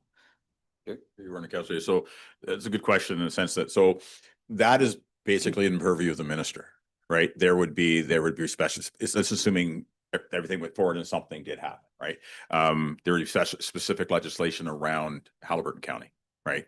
And it would identify that, and there's any myriad of things going forward with respect to transition boards, special elections, whichever. I think the one, and that would be part of the discussion with the minister, what best suits what we're trying to achieve. One thing I would say is, given, to go further to Councillor Fury's point, is that given the fact we're looking at, this is a fiscal matter. This isn't about doing like process. This isn't specifically a process. This isn't a service delivery review piece, right? This is around an affordability quotient. To wait another 4 years and make a change for 2030, I think kind of defeats the purpose of doing what we're talking about now. So we would work, and I mean it's the collective with the municipalities, the elected officials, and who's ever leading the project on behalf of the entities, to work with the province to come up with the best solution is going forward. Again, I think in 98 in Quinte West, there were 1, 2, 3, 4. There was four municipal councils at the time, and it was amalgamation. Is amongst themselves, they selected representatives of the duly elected people to sit on the transition board that basically ostensibly was the new council for the new entity, to carry them through an 18-month period into the next election. So they were responsible for the implementation of, and then it was then handed off at the next regular election cycle, where the new council ran on the premise of the United City. So that's just one iteration of what could happen, but that's part of the discussion going forward. Any other questions? Well, resolution. The staff report CAO 01-2026, exploring the future of Haliburton County and affordability and governance structure study be received. And further, that council authorize the chief administrative officer to train an independent consultant to undertake a study to examine the affordability of the current governance structure and to explore possible governance options for the future of County of Haliburton. And further, that the county authorized the CA to engage the Eastern Ontario Regional Network, EORN, as the Eastern Ontario municipal experts to lead the study. And further, that council authorizes Warden Burton to provide a letter to the Minister of Municipal Affairs and Housing, or a plaque, requesting support for the undertaking of the exploring the future of Haliburton County and affordability and governance structure study, and any actions necessary for the implementation of the recommendations of the report. Have someone move? Deputy Warden Dennison, second by Councillor Carter. I am going to ask for a recorded vote. Barry. Councillor Dayu, Yes. Councillor Fury, Councillor McKechnie, Yes. Warden Burton, Yes. Councillor Ryle, Yes. Councillor Deputy Warden Danielson, Yes. Councillor Carter. That carries 7-0. Thank you. I think council will entertain about a 10-minute break if we can.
Okay, thank you.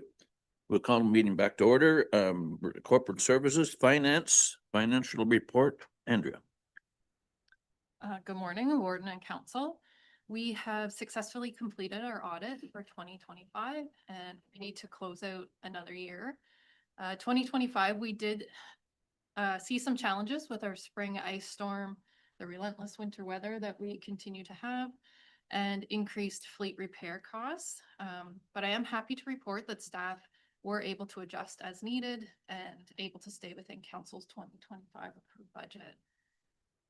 There is a lot of information within my report, but overall at year end, we are closing the books with a net surplus of $1,073,734. Of that, $339,542 is surplus of the 2025 approved budget. The balance being unbudgeted or unexpected revenues that we received that didn't have specific offsetting expenses. Of the 339,000 budget surplus, 140,000 of that is related to salary gapping, which occurs due to vacancies with staff leaves and or delayed recruitment initiatives, leaving the net budget surplus being just over $199,000. So we were pretty on target for 2025. That 199,000 does also include an $81,000 library surplus. The additional or unbudgeted revenues received that make up the balance of the overall 1.073 million is the 361,000 in surplus investment income that was reported to you in January. 127,000 in surplus net supplementaries and write-offs that were received from the locals during the year-end process, and just over 246,000 in WSIB surplus rebates for both 2024 and 2025, which were both received in 2025. I have identified within my report the recommended reserve transfers for this year as per the county's reserve policy. Also included in my report are 7 purchases or projects that were scheduled for 2025 that have been moved to 2026. The largest being the $410,000 tandem purchase, which was done in 2025, but we've yet to receive it. And then $100,000 for a culvert replacement on County Road 2. So all of the budgets for those 7 projects have been transferred to reserve for completion in 2026. The auditor will be here to present the draft reports for you May 13th. And I am happy to take any questions that council may have. Thanks, Andrea. Questions? Councillor Carter. Do you know, at this point, are the auditors pretty happy with the reserves? As council has heard from the auditors in the past, I think that is an area that we can continue to work on, and he will likely include that within his presentation.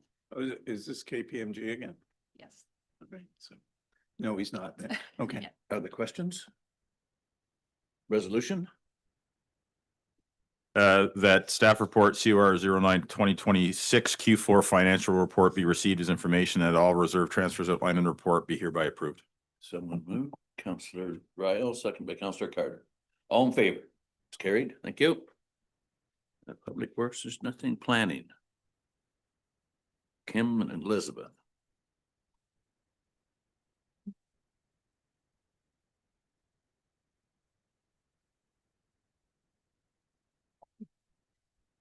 Good morning, County Council. Is this still morning? It is still morning. The first of 2 planning reports for your consideration today, we're looking at official plan amendment number 6 for the municipality of Dysart et al. We have a short presentation, something Travis is working on right now. In brief, this is an official plan amendment that's been a long time coming. The municipality of Dysart has been discussing permitting specific buildings within their shoreline setback for the last 2.5 years. This originated with a notice of motion back, I think, in February of 2023. Next slide, please. So what this amendment entails, it applies to all lands abutting a water body in the municipality of Dysart et al. which is to say pretty much the whole municipality. The amendment revises policies that permit specific accessory buildings within the shoreline setback. This is a big policy change for Dysart et al. Prior to this official plan update being adopted by council in February, Dysart et al. Official plan policies have limited buildings as opposed to structures like decks and stairs in the shoreline setback since 1977. Next slide, please. So they did a robust public consultation on this. To begin, they did do a survey in May and June of 2025. They received 735 responses to that survey, which is pretty good in my opinion. The vast majority of respondents were waterfront owners in the municipality. A slight majority were supportive of a policy change, so that was 56% that would permit certain buildings in the shoreline setback. An overwhelming majority of the respondents, 85%, indicated that natural shorelines were very or extremely important. And 66% described the existing shoreline protection policies as very or somewhat effective. So kind of a mixed bag in terms of sort of appetite for change, but it seemed like there was a fairly big consensus that protection of the shoreline and shoreline vegetation was of the utmost importance. Next slide, please. So they also held a public open house in July of 2025, as well as 4 statutory public meetings outlined on the slide there. I'm not going to go through the dates. The final one was held on February 24th, 2026. And at this, following this statutory public meeting, council passed a bylaw to adopt the official plan amendment. So the amendment itself took a lot of forms over the last couple of years. Initially, it permitted some buildings with 0 setbacks to the water's edge, permitted saunas within the shoreline setback. And following the public consultation, council took that information and made some changes to the amendment. So specifically, they removed saunas as permitted buildings in the shoreline setback. They introduced a minimum 5-meter setback to the high water mark for kind of any of the buildings that are permitted.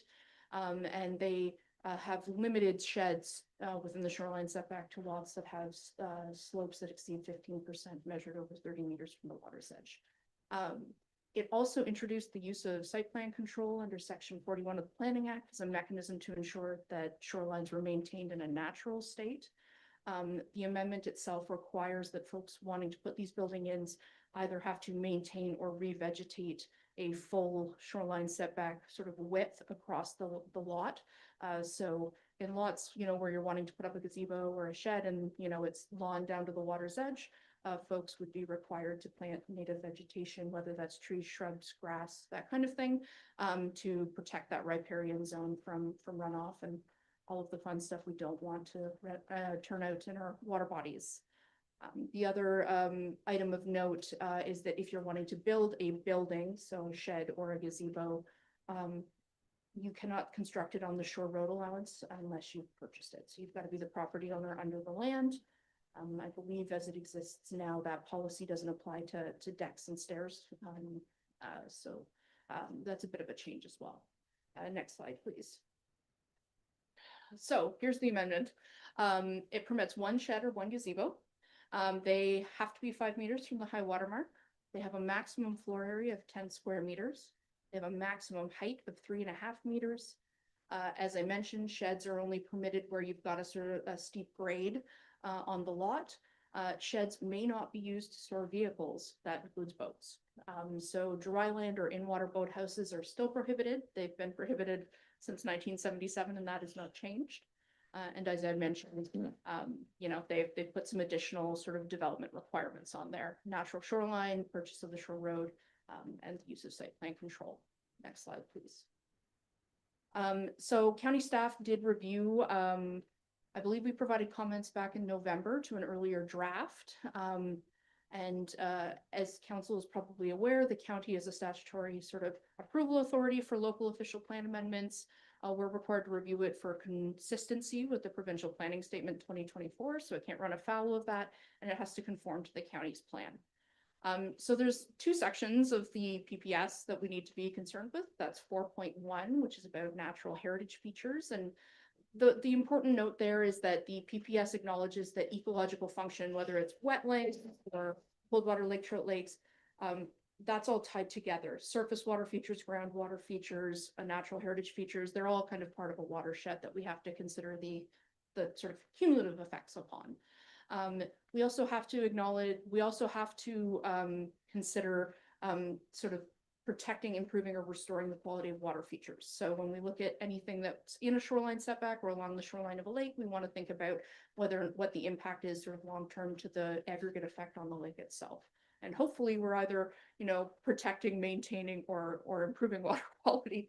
And so county staff, having reviewed that, given that they're going to use site plan control, we're looking at requiring more native vegetation.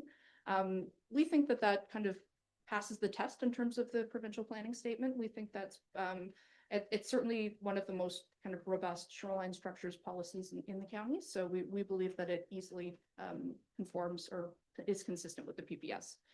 In terms of the county's official plan, we direct through our plan that local plans have to address development in lakefront properties, and that development is environmentally responsible and has regard for public health and safety. So not just on site, but we also have to think about things like water quality, protecting against nutrients and contaminants into the lakes, where, as we know, many of our waterfront owners take their drinking water from the lake. So that's kind of a public health and safety aspect. We also direct that local and county official plans have policies regarding built form, setbacks, and retention of native vegetation within 30 meters of the high water mark. County of Haliburton, while not applicable in Dysart et al., does have the shoreline protection bylaw, but in Dysart we have the shoreline tree cutting bylaw, which is kind of that earlier version that sort of protects from removing trees within 30 meters of the lake. And then finally, the plan does make a note specifically that we have to strike a balance between built form and the maintenance of natural shorelines. And it acknowledges that the lakes are a really important economic driver for our communities. So we want to be providing, nice amenity space to the users of those lakes that live on those lakes or cottage on those lakes. But we also want to have a high quality lake so that when people are out on the lake enjoying the lake, they're there to see what they want to see versus just a pile of sheds. So in the opinion of staff, it does conform to the county plan as well. Next slide, please, Travis. So in short, our recommendation is that county council approve this amendment as adopted without modification. Again, just reiterating sort of, we believe the development controls outlined in that official plan policy will provide sort of robust protection to the shoreline. And we have no concerns in terms of this being sort of good planning. And I'm happy to answer questions if council has any. Questions? Deputy Warden Danielson. Thank you. I'm really pleased to see that the municipality has put, protections in place like site plan control and natural vegetation. I was very happy to see the level of communication that took place, and that saunas have been removed from the equation. And I'm happy to see that, sheds are, you're not allowed to store boats in sheds, but I'm a little bit concerned about fuel storage, gas cans and things like that in sheds, which is likely something that will happen. That's a little concern to me. So through the warden to the deputy warden, I can't speak from sort of the perspective of Dysart et al. Local staff. My understanding is they're gonna have a fairly standard site plan agreement that they utilize. I know in my experience as a local planner in Highlands East, when we were doing permissions for shoreline structures like sheds or things like that within the shoreline setback, our site plan agreements often just included a clause that those structures wouldn't be used for fuel storage. So that's something that could certainly be considered as well, but certainly using site plan control, using zoning bylaw, I think those are things that the local staff can certainly manage. And sort of from our perspective as the county as an approval authority, that the policy as drafted and provided is consistent with the PPS and conforms to our policy. So that's just like, I'm not saying they have to do it. We don't direct the local municipality to do those things, but that's a tool that can be used. You can include, fuel storage and things like that as a sort of just a single clause within the site plan agreement. And it just lets folks know that that's not appropriate use of your shoreline shed. Right, other questions? Councilor McCartney? I agree with you, Liz. Of course, we don't want people going to dumping any gasoline anywhere near the shoreline. So, and especially the price of gas today, I think we should give our property owners some credit. They're going to be very conscientious in regard to a can of gasoline, dripping or spilling. And so I know myself, I have some gas, and I'm very, very conscientious. Not like it was, say, 5-10 years ago, where we were a little bit, wasn't as concerned, but today it's so important. I think all boat owners today are very conscientious about gas in the lakes, because it is a good thing. Councillor David. Thanks very much. In the amendment, it is indicated, as you've said, shoreline buildings are only permitted where shoreline vegetation has been maintained or restored to the whole depth of the shoreline setback. Would you kindly just clarify, is that the full 30 meters that you're referring to? I believe in the Dysart et al. Official plan, the shoreline setback is as defined in the zoning bylaw. So they've got two sets of shoreline setbacks based upon when the lots were developed. So lots that I believe predate 2005, I think. I'd have to double check. If the shoreline setback is 20 meters, for example, if that's the development setback, that would be the full depth that had to be revegetated. On lots that were developed later or created later that are required to conform to the 30-meter setback, the 30-meter setback would be the full depth of the lot. So I believe I'd have to take another quick look at it. I believe they define the shoreline setback in the official plan for Highlands East. That's not where we are. We're in Dysart. In Dysart is sort of based upon the zoning bylaw. So they have two setbacks. So you're either the 20-meter setback, depending on the lot of record date for your property, or your 30-meter setback. And the full depth of the shoreline setback is whatever that setback happens to be. Jennifer? And then just a follow-up question, and I apologize because I know you're not Dysart staff, so. That's okay, I'll do my best. So would is there a provision within the legislation of what naturalized vegetation includes? For example, would a manicured lawn be considered naturalized vegetation? Through the warden to Councillor Dayu, I believe that there is an official plan definition. It's not in this amendment, but it's in the plan in general. So a manicured lawn would not be considered a naturalized. So they would be looking at sort of you can have grasses because there are natural grasses, but you would be looking at things like shrubs, plants, vegetation. Dysart has I believe has a bit of a program that they institute through their zoning bylaw that sort of defines kind of what meets the sniff test for naturalized vegetation.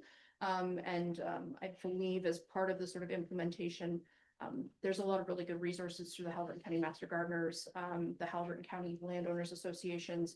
They provide sort of shoreline naturalization guides and things like that. And it's my understanding, don't quote me because I don't work for Dysart, that that's kind of part of the public plan to provide sort of, here's the vegetation that you should be planting in this area. Here's, typically through site plan control is when you're going to have sort of things, but like the number of plants or the variety of plants. Typically that's not sort of outlined strictly in the official plan policy, because, we live in a sort of changing world, and depending on where you are, certain plants might be better than others. So, but in my experience, typically through site plan control, you may say, the shoreline, of X width and depth is going to need X number of plants. Here's a list of acceptable species that you could include, versus, but yeah, typically like, Kentucky bluegrass is not gonna work. So, yeah. Great, thank you. Other questions? Resolution? The planning report PLN 05-2026 approval of Dysart et al. Official Plan number 6, County of File 4624 OPA 006 shoreline structures be received for information, and that the Haliburton County Council approves in its entirety without modification official plan number 6 to the municipality of Dysart et al. Official plan that was adopted by the Council for the municipality of Dysart et al. On February 24th, 2026 through bylaw 202609. Have someone move? Deputy Warden Anderson, second by Councillor Carter. All in favor? It's carried. Thank you. Communal water and wastewater systems has housing. Elizabeth? Thank you, Warden. Over the last while, there has been interest from both this council and some of our local councils to better understand what communal servicing is, how it differs from individual private services and traditional expansive municipal systems, and what options exist for the local municipalities that may wish to consider it. The purpose of this presentation is to provide council with an overview of communal servicing and the potential role it can play in supporting future development within the county. This information is somewhat high level in nature, but can be brought back to the local municipalities for consideration of next steps if that is something that this council or the local councils would like to happen. As Kim did the heavy lifting on this report for you and is now our in-house subject matter expert, named her that, and I don't know if she appreciates that.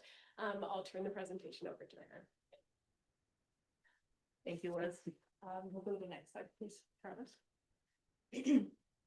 Okay, so when we talk about communal servicing, there's sort of lots of reasons why municipalities may want to consider it. The lens we took here is to address one of our sort of big hot pressing issues in Haliburton County, which is housing.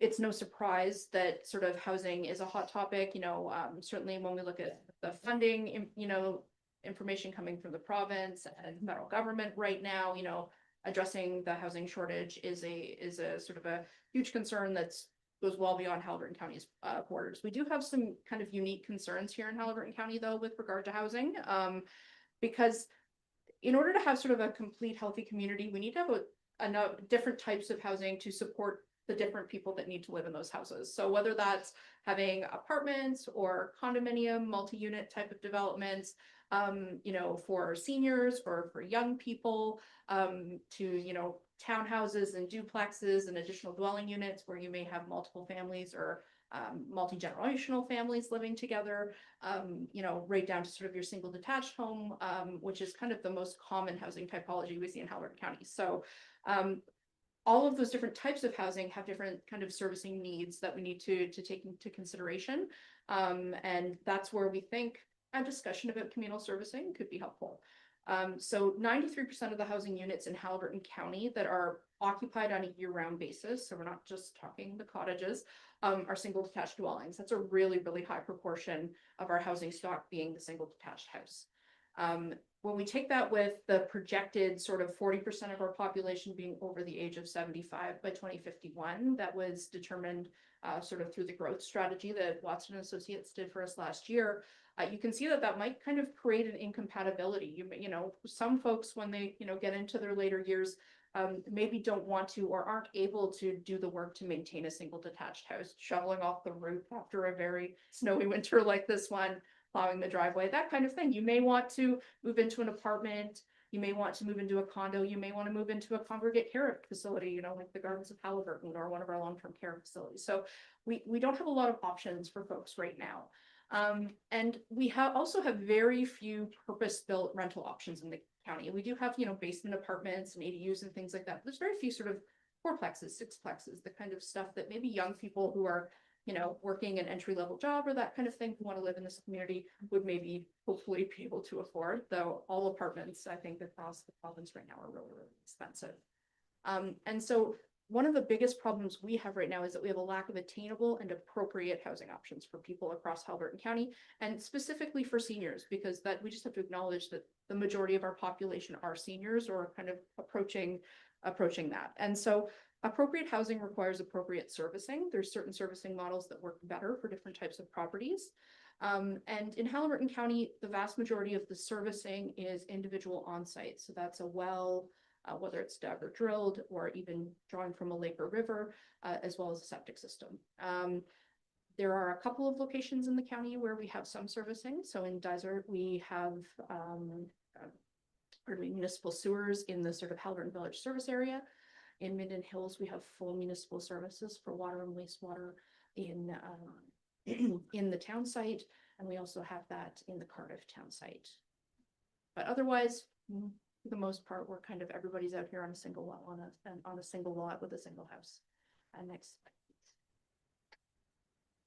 So as we're talking about sort of multi-res, or your buildings and condos are an important piece of the housing puzzle if we're looking at, single folks, young folks, older folks who, you know, want to have some independence, but don't necessarily want to or cannot care for a single detached house. One of the problems that developers face when we're looking at building, I mean, we could go on just about that, you know, the cost of labor, the cost of materials, the costs of borrowing in a very liquid sort of fluid market, I guess, as well as the carrying costs for land. So service land, which is, you know, lands where, you know, it's basically plug and play into a municipal water or wastewater system, are the most efficient use of a site for a developer who's looking at multi-use residential or multi-unit residential. Because an unserviced site is going to have a drilled well and it's going to require a large septic system if you're going to accommodate more than, you know, 2 or 3 units. And then a service site allows for sort of greater density on the land and adds value to a private sector developer. So even if we're just looking at the private sector, if you want to put up an apartment building, it's a lot easier, faster, and cheaper if you can do it on service land versus unserviced land. Next slide, please. So I'm just going to go over some quick definitions. I won't go too in depth, but there's three sort of main ways that we can service property in Haliburton County. The first is the individual on-site system. So this is what we're typically, most of us are on if we're not in one of the villages or the town sites. So these are septic systems under 10,000 liters a day that are regulated by the Ontario Building Code and are permitted by the local municipality. For clarity, any system that services more than one lot, even if it's only, you know, 2 houses on 2 lots right next to each other, or is over 10,000 liters a day requires an environmental compliance approval from the Ministry of Environment. Drinking water wells are regulated by the Ontario Water Resources Act and should be installed by a licensed well driller, but there's no sort of maintenance requirements in terms of testing your water routinely or anything like that. That's on the private property owner to make sure that their water is safe. And that's the big thing here. So that with the private individual system on the private site, everything is on the landowner to make sure that everything is working in good order, that, you know, your septic system is functioning properly, that it's not leaching out into the environment or into the groundwater, and it's your job to make sure that your drinking water is safe. Next slide, please. The total opposite of that is the centralized system. So this is what you have in larger urban areas. And the difference here is that it services development that may be very far from the treatment plant. These are always municipally owned and operated. And so this is going to be like the system we have in Minden Hills. It's a kind of by definition centralized system. So the sewage works here are regulated by the Ministry of Environment under the Water Resources Act and the Environmental Protection Act.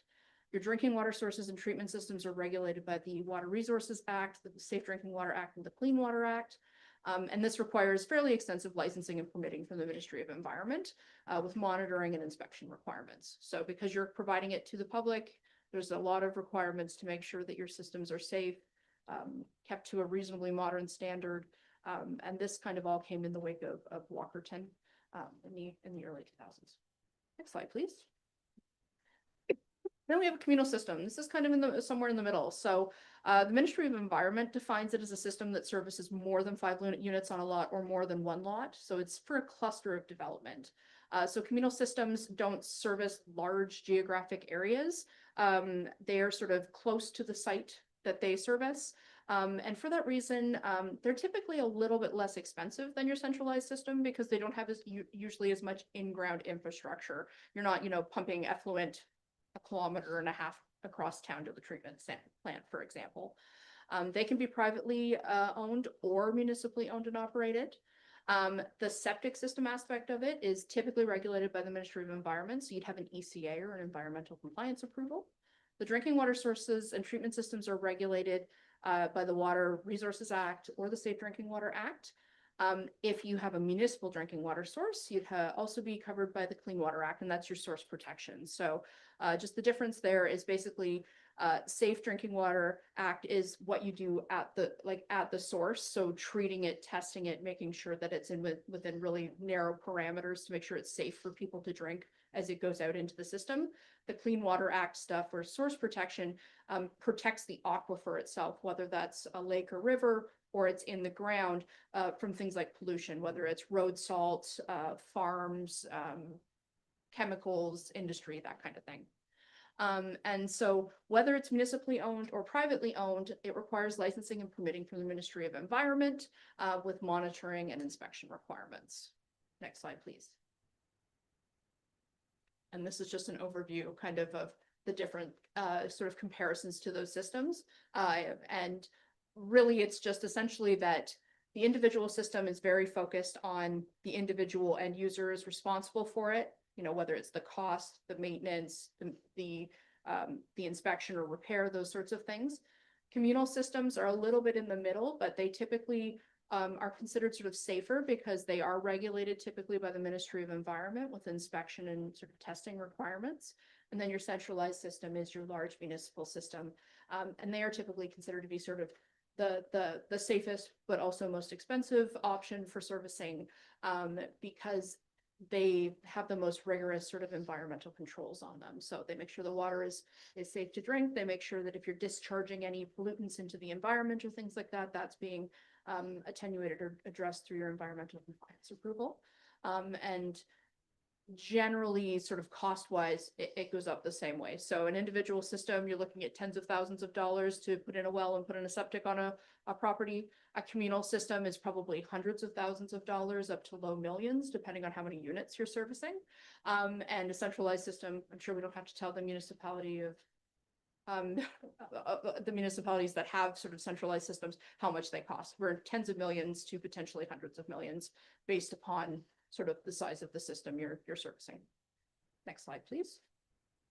So why do we talk about communal servicing? So a lot of this came up around Frontenac County looking at communal servicing as an option. So Frontenac, council knows that, but for people at home, Frontenac County is a county to the east of us, just north of Kingston, south of Ottawa.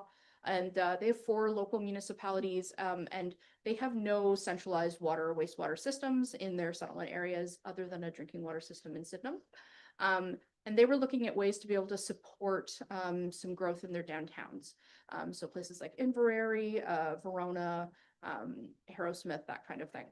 And so what they were looking at and what they've been talking about is using communal servicing as a municipal system. But communal services are not new. They've been used for years and years and years. You often see them on trailer parks. Trailer parks often have communal wastewater systems. We do have a couple of communal systems in Haliburton County. So for example, the drinking water system at Silver Beach would be considered on Shagwigamog and Dysart would be considered a communal system. There's a 12-unit condo development on South Lake that is a communal system for water and wastewater. It was a former, I believe, tent and trailer park is what it was, and then it was converted to a residential use, and they have 12 units that are all using a communal system for water and wastewater.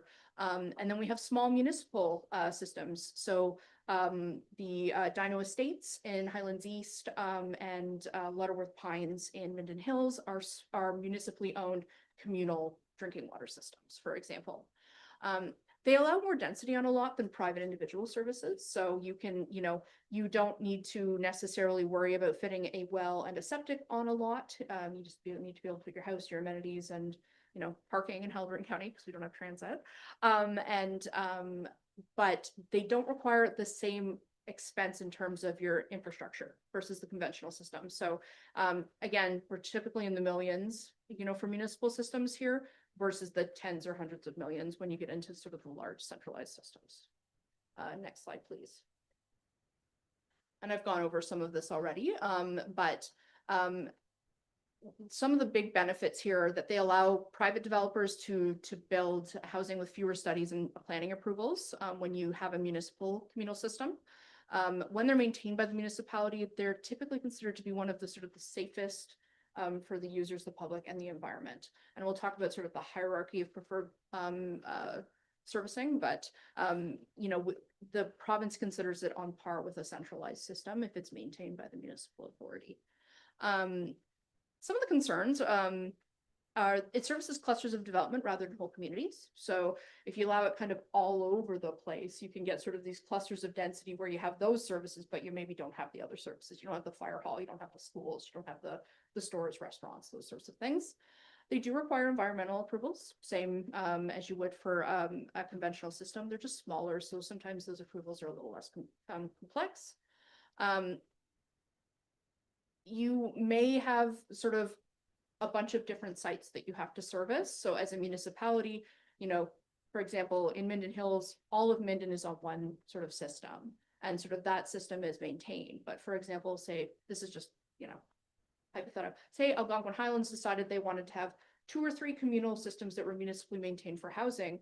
Well, then you've got sort of 3 different sites that your staff have to then sort of travel from into and maintain. And that's just something you have to take into your operational sort of budgets. And then finally, they do require that you have licensed and knowledgeable staff or contractors, because there's 2 different sort of ways to do that. While non-municipal systems are still the responsibility of the landowner. Next slide, please. And we'll just talk briefly, because you can have a whole meeting about this, but municipal ownership options for communal systems or any municipal water and wastewater system. So there's 2 main ones. So the municipality is the service provider. This is the model that's currently used in Minden Hills, Dysart et al. And Highlands East. The municipality owns the asset, they maintain the asset, they staff or contract the asset, they do the testing, they are responsible for all of it. They set rates, council's directly responsible for making those decisions. The other option is to use a municipal service corporation or an MSC. This is the Frontenac model. And so in Frontenac, what they did is they created a municipal service corporation under Section 203 of the Municipal Act that would allow co-ownership of the 4 local municipalities of a single sort of utility. And that was done to share the risk, the liability, the staffing, the knowledge, that kind of thing, so that each local municipality wasn't having to go out and do that themselves. The difference with an MSC that's designed for utilities versus, say, a tourism one, like we have here at Haliburton County, is that they may only, they may only provide services that are otherwise provided by the municipality, and 2, they must be wholly municipally owned. So you can't have kind of private ownership stakes in municipal water and wastewater systems that are within the MSC. Now, I do understand that there's sort of different financing options. I won't get into that. I am not a treasurer or an expert in those matters, but they can provide some flexibility and greater opportunities for borrowing, because you're not subject to the annual debt repayment limit that the municipality is. On the flip side of that, they are basically reliant on user fees and the funding from their municipalities to operate. So if they take debt on, they still have to carefully manage it, because ultimately the ratepayer is still going to pay for it in the end. So, but it does have sort of some different sort of borrowing options and that kind of thing. If municipalities are interested in that, I know certainly our CAO would probably be a wealth of information about that kind of thing, but yeah. Next slide, please. When we talk about private communal systems, and this is something that's come up a bit here in Haliburton County, there are some pros and cons here. So same kind of thing is it does allow for the greater density of your development on your lots. It allows private developers to build medium density housing where municipal services don't exist. The municipality saves on those capital operating and maintenance costs. And again, because they require environmental approvals from the MECP, they're still considered to be lower risk than an individual private system. So they're kind of less likely to fail. On the flip side, some of the downsides are that they take substantial time and money on the part of the developer to go through all of the approvals that need to be done to do that. So to do an environmental assessment typically takes somewhere between 12 and 24 months. An environmental compliance approval is typically another 18 after that. The developer typically has to do a bunch of studies. So you're normally looking at, hydrogeology, groundwater, all of those kinds of things. They require more planning approvals. They also require the developer to be the utility provider. So you can't kind of sort of build it and walk away from it in this type of scenario, because somebody has to maintain the system in perpetuity. And that takes a certain kind of developer that would maybe want to do that sort of thing. And finally, and we'll talk about this in the next slide, if the system fails or the operator doesn't have the funds to repair or maintain it, the province will direct the municipality to assume the system. And that's onto our next slide, which is fun. It's Section 62 of the Ontario Water Resources Act. So it's the position of the Ministry of Environment that communal systems are best managed and maintained by a public authority. And that public authority with the knowledge and the understanding of the local area and the eyes of the MECP is the local municipality. So where private communal systems have been permitted by municipalities, the municipality's position is the municipality is best positioned to kind of address the services as a whole. And so as such, Section 62 of the Ontario Water Resources Act basically allows the director to basically report in writing to the clerk of the local municipality, directing that the municipality either assume repair, maintenance, something of the sort for a system. And the municipality shall do everything in their power to implement that report. You can appeal that report to the OLT, but typically, if you fail to do it, the ministry can then go about do it and send you a bill. So unfortunately, it's one of those scenarios where, you know, you want to be careful about what you permit and how it's permitted, because in the event that it fails, it may become your problem to deal with. And there are lots of examples of this. So the Sydenham drinking water system that I mentioned in South Frontenac, in Frontenac County, it's a municipal system that was implemented due to the local drinking water or the local septic systems fouling a group of wells in the village. So the individual on-site systems, unfortunately, there was some sort of failure. The drinking water on the individual sites was no longer safe. So the township of Loughborough, which is now South Frontenac, was directed to implement that system. So they had to install that system at the direction of the ministry, which I'm sure they probably didn't really plan for. Another example a little closer to home here, the District of Muskoka was ordered to rebuild the water and wastewater facilities for a privately owned 70-unit development on Big One Island back in the 70s. So in Muskoka, the district is the water and wastewater service provider. So the district was required to do that. Back in the 70s, it cost $700,000 to do.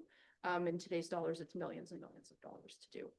And finally, I was just looking on the ERO, every planner's favorite place to go. And actually, just recently, the township of Rideau Lakes, so that's just in Eastern Ontario, just I think just north of Cornwall. The municipality was ordered to monitor and pump a communal septic system at a trailer park in the municipality in November of 2025. That system had failed, and if not pumped every 7 days, would leach into the environment or back up into the homes. And the property owner hadn't been keeping up with the repairs or pumping. And so Rideau Lakes had to pay to send a septic hauler to come out every 7 days to pump that system until it was brought into repair. So that was last year. So it is unfortunately something that we just have to take into consideration when we look at these conversations, not to scare people, but you have to sort of have your eyes open about sort of the risks and the benefits of these systems in private hands. Next slide. So the one way we municipalities address this is an MRA, or a municipal responsibility agreement. These have been used in the county, so they use them in Dysart a lot for drinking water systems. I know there was a fulsome MRA done for the Hamilton Road development in Minden Hills, where they went to a communal water and wastewater system for year-round residential use. And so basically, the Ministry of Environment wants you to enter into this municipal responsibility agreement. And basically you can include terms about sort of how the systems are built, how they're engineered, the standards. You can hold securities against those systems if they were to fail. But also as part of the MRAs, it's called a municipal responsibility agreement, because when you're signing this agreement, you're also acknowledging your responsibility under Section 62 of the Ontario Water Resources Act. So it is definitely a best practice to always have one of those, because at least it provides something for the municipality to kind of step back on and look at in terms of if there is a failure of the systems or to maintain the systems. And it does include sort of the ability to hold financial sureties, which I think is the most important part for municipalities. Next slide, please. Now we're going to talk about policy, and I'll try to go fairly quickly so people don't get sleepy.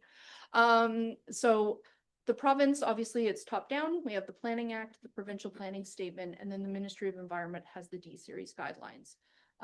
In brief, the Planning Act requires that council's decisions must have regard for matters of provincial interest. Among those matters of interest are sort of provision and efficient use of sewage and water and wastewater systems, safe and healthy communities, protection of public health and safety, appropriate location of growth and development. And then when we create new lots, whether that's through subdivision or consent, they have to be appropriately serviced. That's in section 5124 Planning Act. In terms of the provincial planning statement, I'll talk about that a little bit more in a second, but density and growth are typically required to be directed to settlement areas, whether those are rural ones or they're urban ones. So in Haliburton County, the urban settlement areas are Dysart, Cardiff, and Minden Hills because they are serviced or partially serviced. The rural settlement areas are obviously places like Carnarvon, Wilberforce, Gooderham, those, sort of where we have some built up spaces, but we don't necessarily have municipal services for increased density.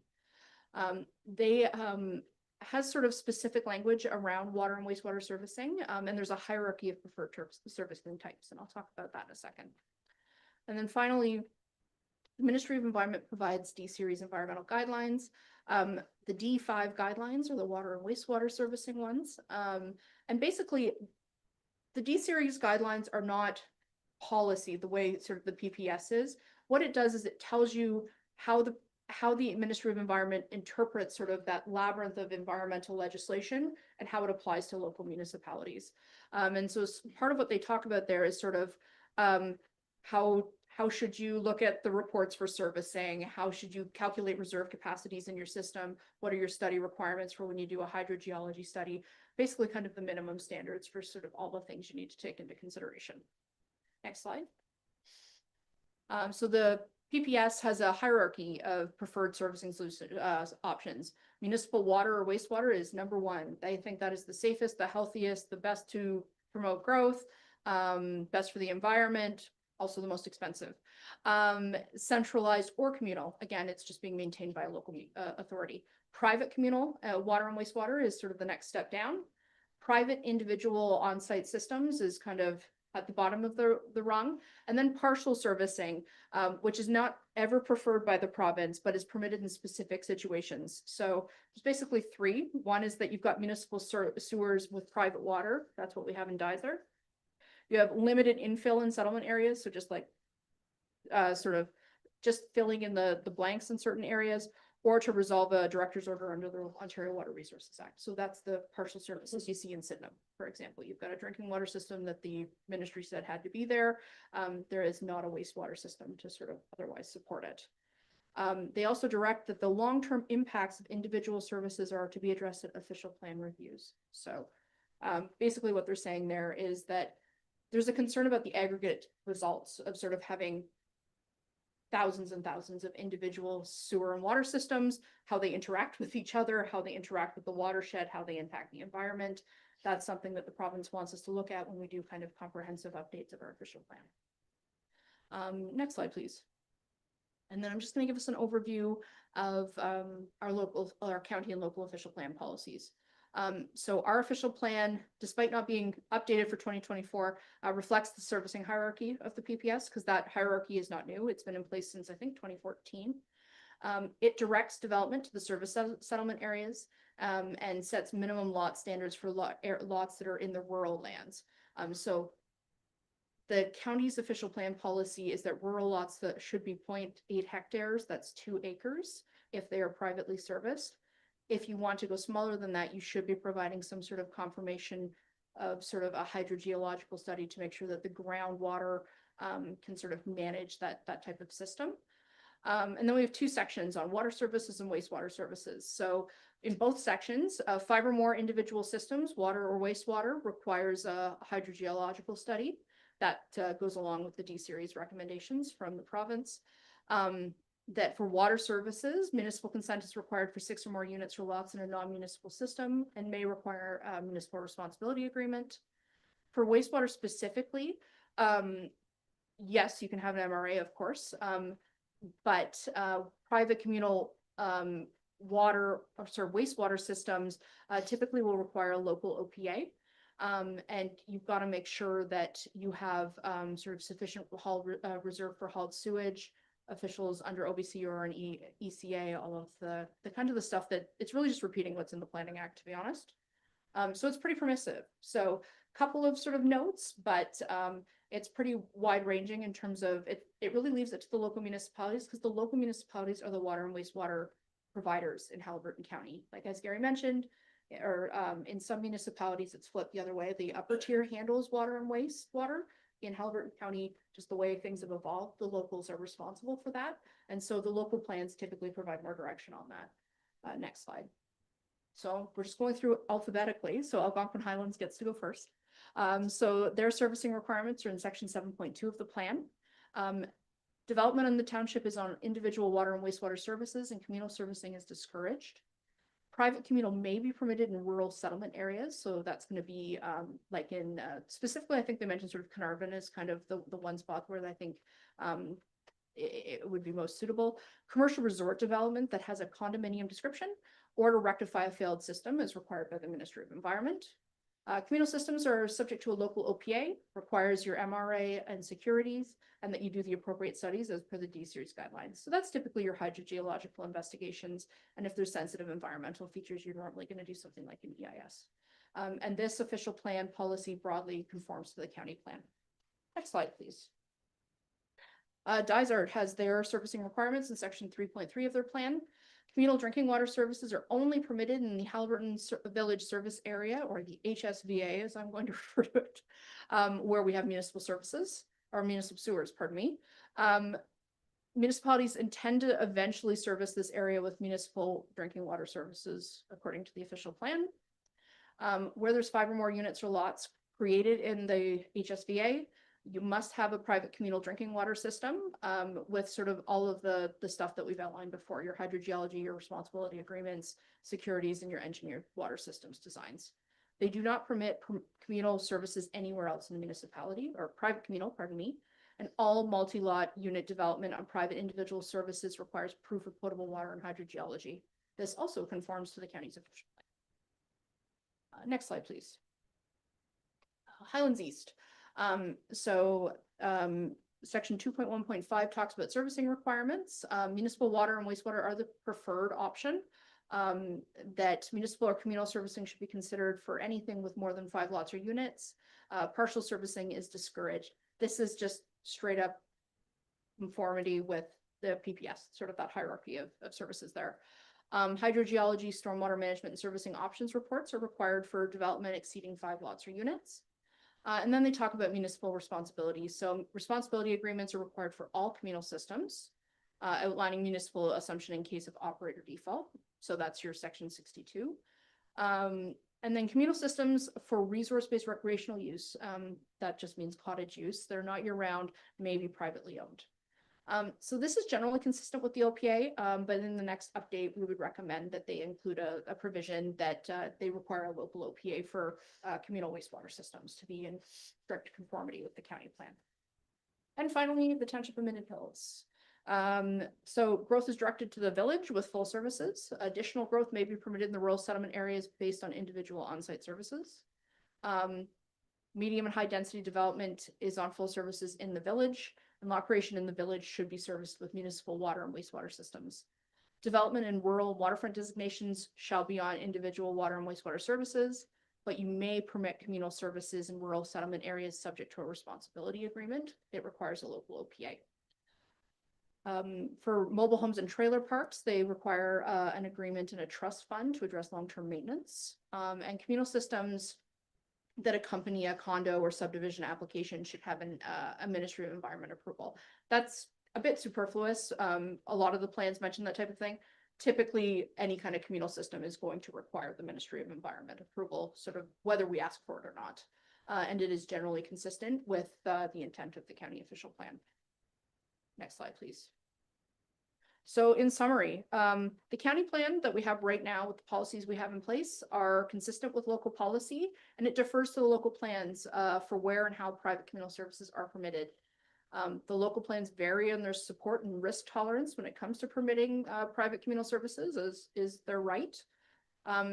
Municipal services are the preferred servicing model, whether centralized or communal. Provincial policy, the county OP, and all 4 local plans direct development to the settlement areas, whether those are rural or urban. And the best practices for communal servicing typically includes sort of making sure that the property can support the services. So that's doing the appropriate studies, directing communal services into your settlement areas. So you're keeping the density of people closer to the density of stuff that people need to use every day. Using an MRA for sure.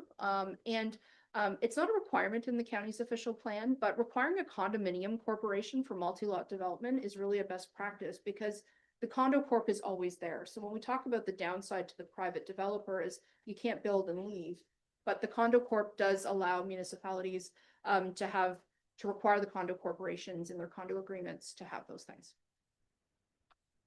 All right, just next slide.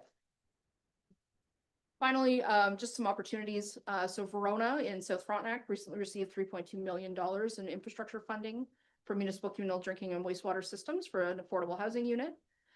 Verona is currently an unserviced settlement area in South Frontenac. To do this, South Frontenac did prepare a master plan and a water study to support the proposal. Next slide. And just quick, this is not in the report because it came up last week. The province has tabled Bill 98 on March 30th. I think it's through its second reading. It amends the municipal act to require municipal consent for non-municipal communal services. It will provide regulation-making authority to the minister to prescribe criteria that the municipalities must consider for approval.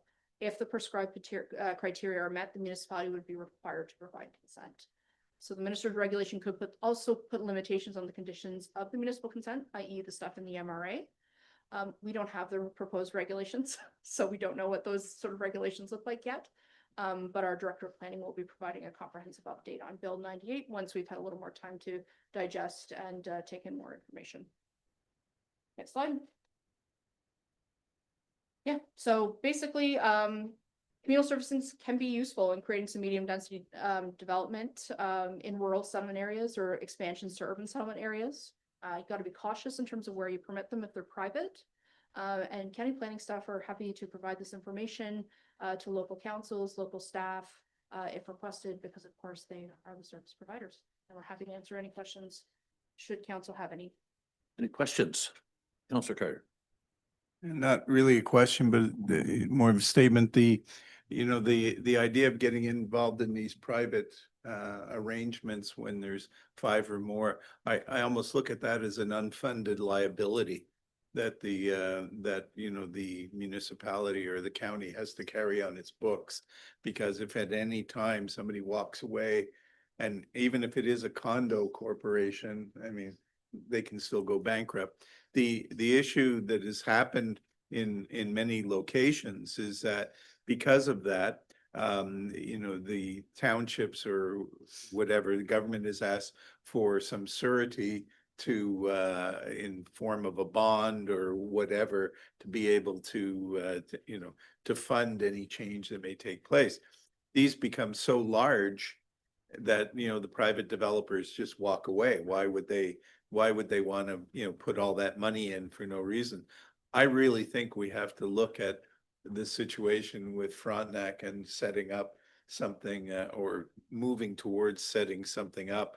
I think most of the development in Haliburton County in the future is going to be in areas that are not centrally serviced. Even the cost of extending our system in Minden is it's almost cost prohibitive. It would be cheaper to even be across the road and have a communal system set up. So I think the Frontenac has done the right thing and gone the right way, and I think that should be our next step, is looking at how we do that. I know we now have we now have experience because we've done it with tourism. I think that this is something that we need to look at. Councillor Ryle. I've been a strong advocate of investigating communal services since who knows when, I can't remember now. But what we're hearing is, and I'm not trying to be disrespectful, but it is basically the short list of why Frontenac took 10 years to get where it is. And the nice part of it is they've got the scars and t-shirts to hand out. So they've been there and done that. And having spoken to them on multiple occasions, they basically said if they had to redo it, they could probably redo it into at least a 3-year and possibly as maximum as a 5-year period. But there would be a chronological order they would follow, which they did not follow when they started, because they went through it all. And I think that what Councillor Carter is basically saying is the correct thing. But having gone through what we went through this morning, it might be something that could be added to what we would be looking at going down the road for the new council to look at. Because I totally agree. If you were to put it in serviced areas, and that's the only place we're going to be looking at, well, in the current envelope of Highlands East, that kind of wipes us out. We don't have anything in that general vicinity. Cardiff is already maximized out. Wilberforce is very small. And so at the end of the day, you're left with other smaller villages which do not have anything like that. And so consequently, it would require something. The other information that I'm hearing, and again, you can validate this if you wish, it makes more sense in the case of Frontenac that they did it at the upper tier rather than the lower tiers. Why? Because they were better organized. They had the ability to look at it. The corporation that they formed made it easier to do that and manage it at the upper level than it did at the lower level. Now, bear in mind, it did create a corporation, so that's kind of an irrelevant issue. But my point is, I'd like to see it happen, but I recognize that if we were to make a decision today that we wanted to pursue this, we're 2 to 3 years away from anything that would be substantial in form of any kind of a plan. But if we wait 5 years, it'll be 3 years more. So hopefully we could put it on the agenda for things for our new incoming council to look at. But if there's anything we can get to help them in between now and the end of the year, I certainly would promote that we go that route, give them a better idea of what to work with. Councillor Adu? Boy, the devil really is in the detail, isn't it? This is not simple in any way, and there are potential pitfalls, no matter whether you go municipal owned or MSC or private. There are some big pitfalls to try to mitigate, which is unfortunate. You know, I wish we could just say this is the best way forward, but there is no best way forward here. I have a couple of questions, and I know that the weeds come at another phase, but they're kind of burning. Sure. Do you know, can an MSC utility exist on private land, or does it have to be on municipal land? I believe so. Certainly correct me if I'm wrong. So through the warden to Councillor Dayu, I believe sort of if the MSC is for sort of a municipal system, certainly components of that system could exist on private land through the form of like a utility easement. But like the actual kind of wholesale sort of like ownership of like the water treatment plant or something like that, it would be, I don't know that it's prohibited because I haven't gotten that far into the weeds, to be completely honest. I can tell you in general, it's a best practice for municipalities to own the land underneath their infrastructure assets. Okay. Just to add to that, one of the things actually when you're setting a missile service corporation, it's dealt with in the benefit to them. Some of the Councillor Carter's piece is there an arm's length aspect of council and the municipality. So they did modify the legislation where debt and assets can be transferred from the municipalities to the MSCs. So therefore, it would technically not be an asset of the municipalities. It'd be a wholly owned asset of the MSC, of which the municipality would be the shareholder. So it's a bit of a nuance going forward, but it generally would be under the auspices of the MSC itself as opposed to private ownership.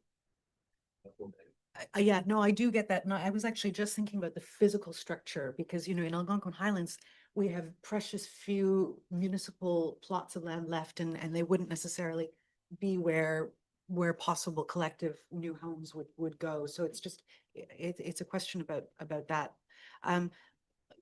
With regards to private systems, you said the developer must be the utility provider. I can see developers fleeing from that, or sort of putting a condition, we will only bring affordable housing to your community if the municipality agrees to take on the communal system or whatever it might be. But that, you know, wow, that's a pretty big deal. But my question is, what if it's a retrofit? So it's not a new housing development. say it's a collection of individual properties. They're very close together, but they think it's worth their while to sort of band together and have a communal system rather than rather than individual, but they're already in existence. Is there provision in the legislation for in those sorts of circumstances? Who would own it then? So I think you had an answer to the first question, sort of the first comment, or if you lost it now, we've listened. I can answer. So that would be very similar to, I think, what we've seen them do on Hamilton Road on South Lake, where essentially you would probably go through a condominium process. Or, if it's like a single physical building, for example, that's multi-unit, you can certainly do a conversion. And so for a private system, if you still need the municipal consent to sort of set up that system. So I think in that system, in that sense, you would have your MRA, those sorts of things. If your official plan required an OPA, you'd have a planning process for that. But typically sort of if you had a group of private landowners who own their properties sort of in fee simple, and they had a piece of land that they wanted to put this system on and do that, typically we would probably look at that through like the lens of a plan of condo, where you would essentially have a common element that they all had sort of shared ownership in, and then you'd have the responsibility agreement. So for drinking water, they've done that at Silver Beach, in Dysart, and for the Hamilton Road development. That's what they've done in terms of those houses are all on the lakefront and the communal systems are kind of to the rear.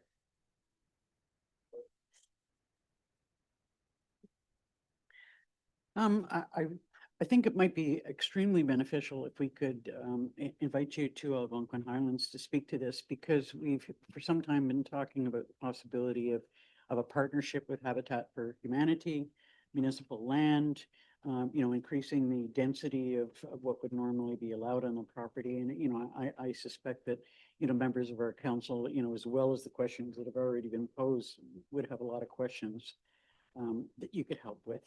So, I look forward to arranging, something where you could come and speak to our council and maybe give us some clarity on the direction we're taking.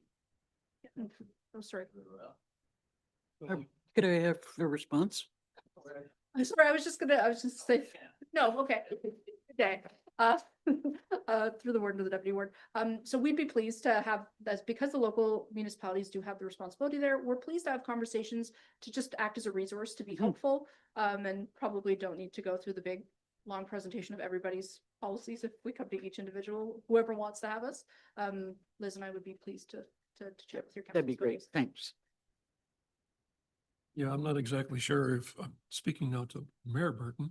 I'd like to extend that opportunity or whatever comes out to come to Highlands East as well. In whatever format makes sense, that's not going to take up the whole day. But I guess my comment and question was, if we're going to be looking at this as an option, whether it becomes real or not, it's really not the point right now. Would it make sense, for instance, to have a corporation, which is what Mr. Dyke was talking about, for the overall operation of the systems? And then in correspondence with that, a condominium group for the different settlements that would be involved, because they wouldn't all be together. One could be in Algonquin Highlands and one can be in Highlands East, and who knows where the other ones could be. Having said that, you would have one overall management program for the systems themselves, which would be under a corporation. And then to make sure at the end of the day that we have good responsibility and the servicing for any given community would be identified. There might be a condominium organization for that particular settlement, whatever it might be. Does that make sense? Just have Gary first, Elizabeth, and then.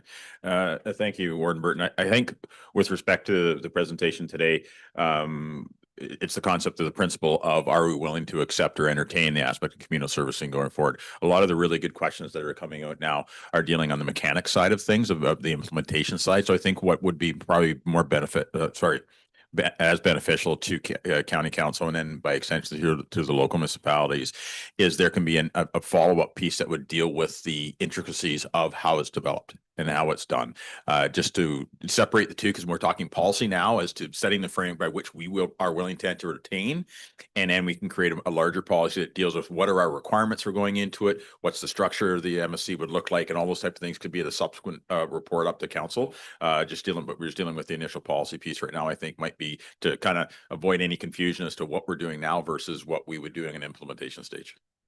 Elizabeth? was going to get into the mechanics, so we can. Yeah, sorry. There's just two very different ways you can go when it's municipal through an MSC or just directly through the municipality, or private through things like common corporations. So they are two standalone entities depending on if it's a private system or a municipal system. We kind of go through all of that. Yeah. Other questions? Resolution? That plan report, sorry, that report PLN 04/2026 Communal Water and Wastewater Systems as Housing Enabling Infrastructure in Haliburton County be received as information. Someone move, Council. We add. Yep. The idea of, further study as to, one of these civil service corporations. I don't want to just let it die Yep. here. This one second.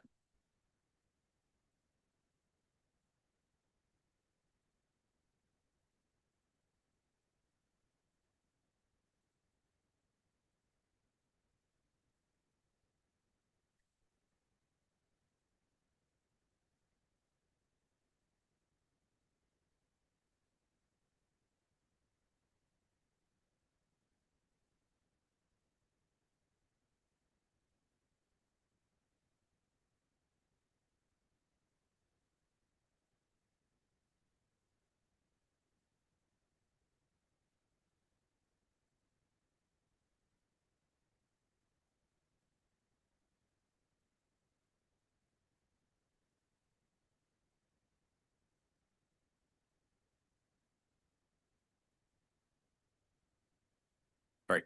And so the amendment, the addition to it would be, and further that staff be directed to report back to county council at the May meeting regarding the process for the establishment of a municipal service corporation.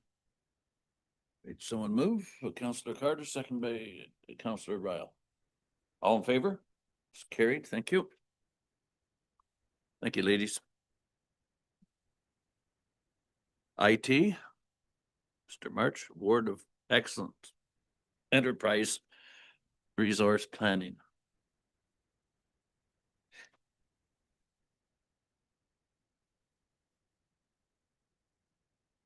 Afternoon, Warden Burton, members of council. Before you today is a report from Ms. Robinson and I on the award, or for recommendation of award of the new Enterprise Resource Planning, or ERP software RFP. So as a bit of a background, a bit of a reminder, Microsoft, who makes our current financial system, has announced the end of life, and so we have to be off of our current software by the end of 2029. In 2025, the county and the 4 municipalities released a RFI to better understand what ERP replacement options were out there, and at the same time also taking a look at a potential joint implementation versus a separate independent installation of the ERP systems. Following the RFI process, the county, Algonquin Highlands, and the Township of Minden Hills all agreed to proceed with a joint procurement. So a joint RFP was released in December of 2025, closed in January 2026. And through that RFP, we asked proponents to provide both a proposal for 3 separate independent systems versus 1 joint system. So the evaluation team was made up of members of all 3 organizations, reached a consensus in recommending Encore Business Solutions, whose proposal includes a modern municipal ERP platform, providing functionality for financial management, payroll, taxation, utilities, as well as a resident service portal. The recommended contract value is just under $830,000. That's inclusive of software licensing and implementation services, with the county share of that contract just being under $234,000, with the remaining costs to be recovered from the townships of Algonquin Highlands and Minden Hills. To be clear, we're recommending a joint implementation, so the county would be the contract holder, and we would bill back the 2 other participating municipalities. So by proceeding with a joint ERP tenant across those 3 municipalities, it will result in about $400,000 of savings versus all of us going independently. So that's the first part of the request, is the award of that. And the second is a dedicated business analyst resource to help three organizations through this not insignificant project. So in the 2026 budget, we had $125,000 set aside for 12 months of business analysts resource. So because of the timeline on a joint implementation, and a joint implementation means we're actually all going to go at the same time. We're going to do payroll at the same time, GL at the same time. So that extends it out a bit. So the proponent has recommended an 18-month timeline. So that stretches out the project. Plus, taking a look at it as well and kind of drawing on lessons learned from previous ERPs, we were thinking 6 months afterwards to kind of help smooth things out, to help do that change management across staff would also be very, very helpful. So we're also asking if we can get that already budgeted 12-month business analyst resource stretched to a 24-month term. So that would be, the request is an additional $119,000. Of that amount, approximately $30,000 can be used for, of this amount, approximately $30,000 is required in 2026. And that's recommended to be funded from reserve and offset by anticipated IT salary capping. And then the remainder balance be incorporated into the 2027 and 2028 budget cycles. As well, we're also looking at, or sort of conversations with the township of Haliburton Highlands and township of Minden Hills to potentially cost share this resource. No commitment's been made. It still hasn't went to the council, but I did want to mention to council that is something we're looking at. So potentially to cost share this expense. I spoke a lot. Tam, do you have anything to add? No, it was good experience, and was good collaboration. It's all to come to a good shared service with. Thank you. Well, So just to be clear, on the one implementation, we're talking about using same one chart of accounts, same, are we talking about 3 instances of one software? And in those instances, would you have different charts of account, different processes, et cetera? Through the word, Councillor Carter. So yeah, we do not have to align charter of accounts. So as a part of this joint implementation, are asking for a joint system. We had a long list of things that the proponents had to meet in terms of to ensure the autonomy of each of the 3 municipalities, right? Knowing that we're not necessarily in position to align all our processes or our chart of accounts. So that's not something that's mandatory. So it is basically one tenant, and each organization is set up as, almost like separate companies within one joint tenant. So it still maintains, like every organization still has the autonomy to run things the way they're currently running them. But we still get the we still get the savings on support, on implementation services, training, etc. well, Well, that's disappointing.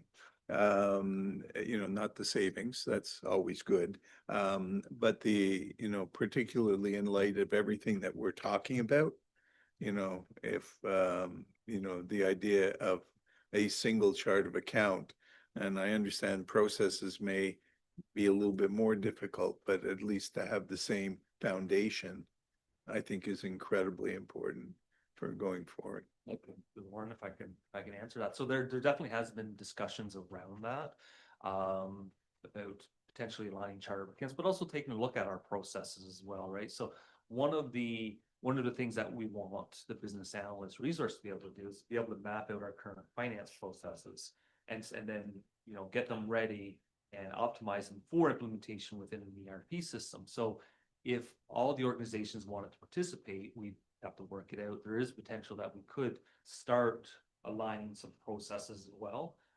It's hard to commit to something like that because I'm talking from somebody who doesn't know all the intricacies of all the finance processes, but I do know it was highlighted as something, as an ideal that 3 organizations would have liked to get to. Gary?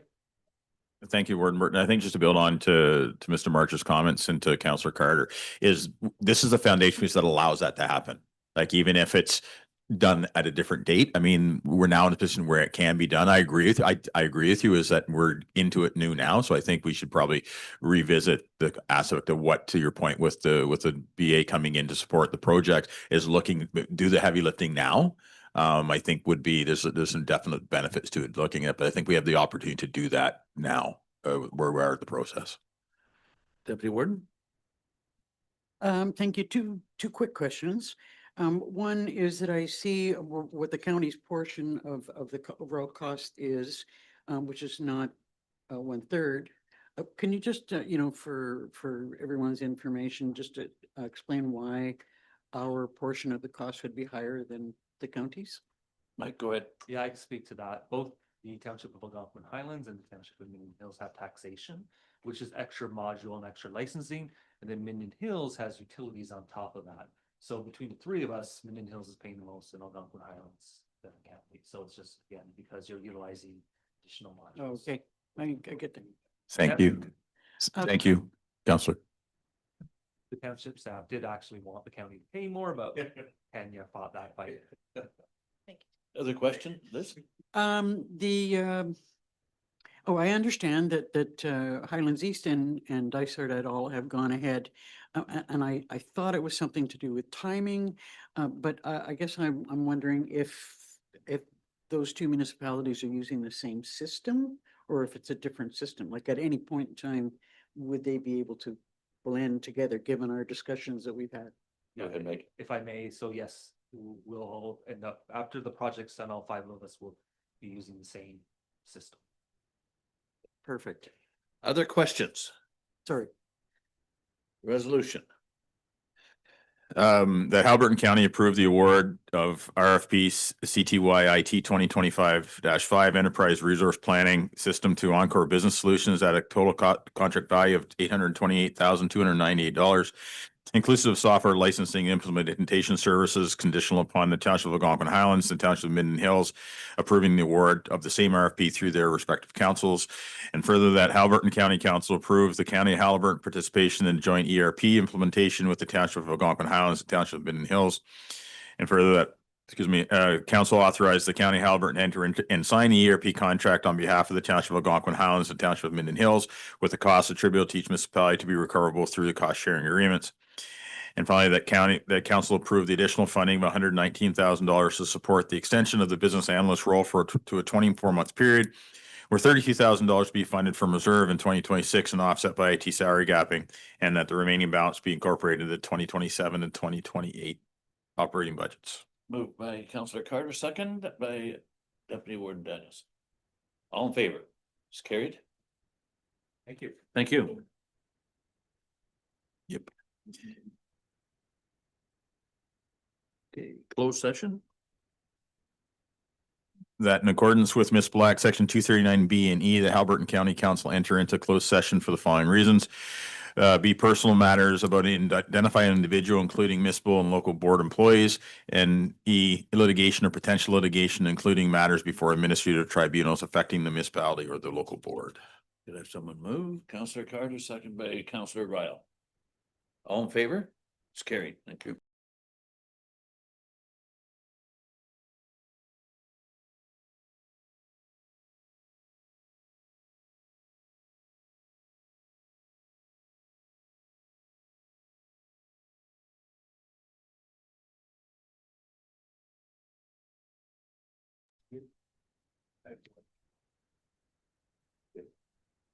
I'll do it right soon.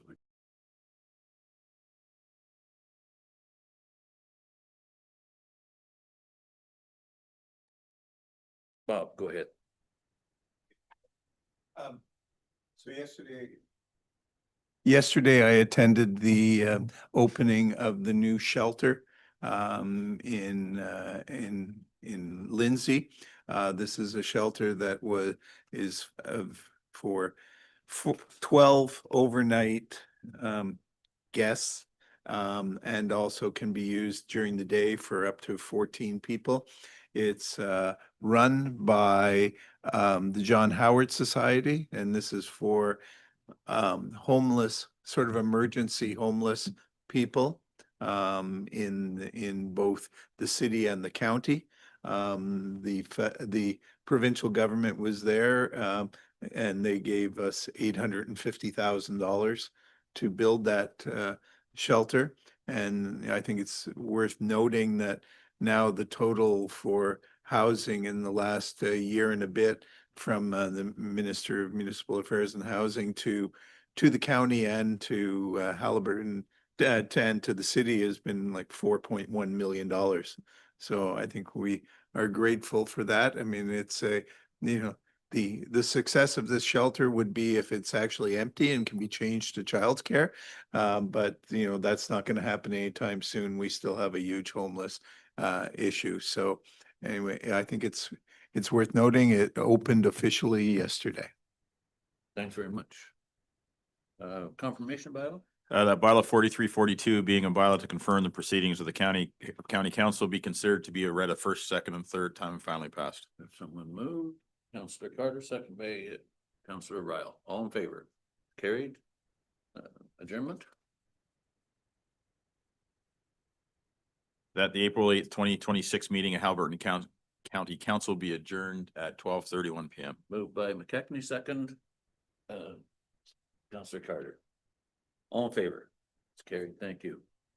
Thank you, council. Thank you, staff.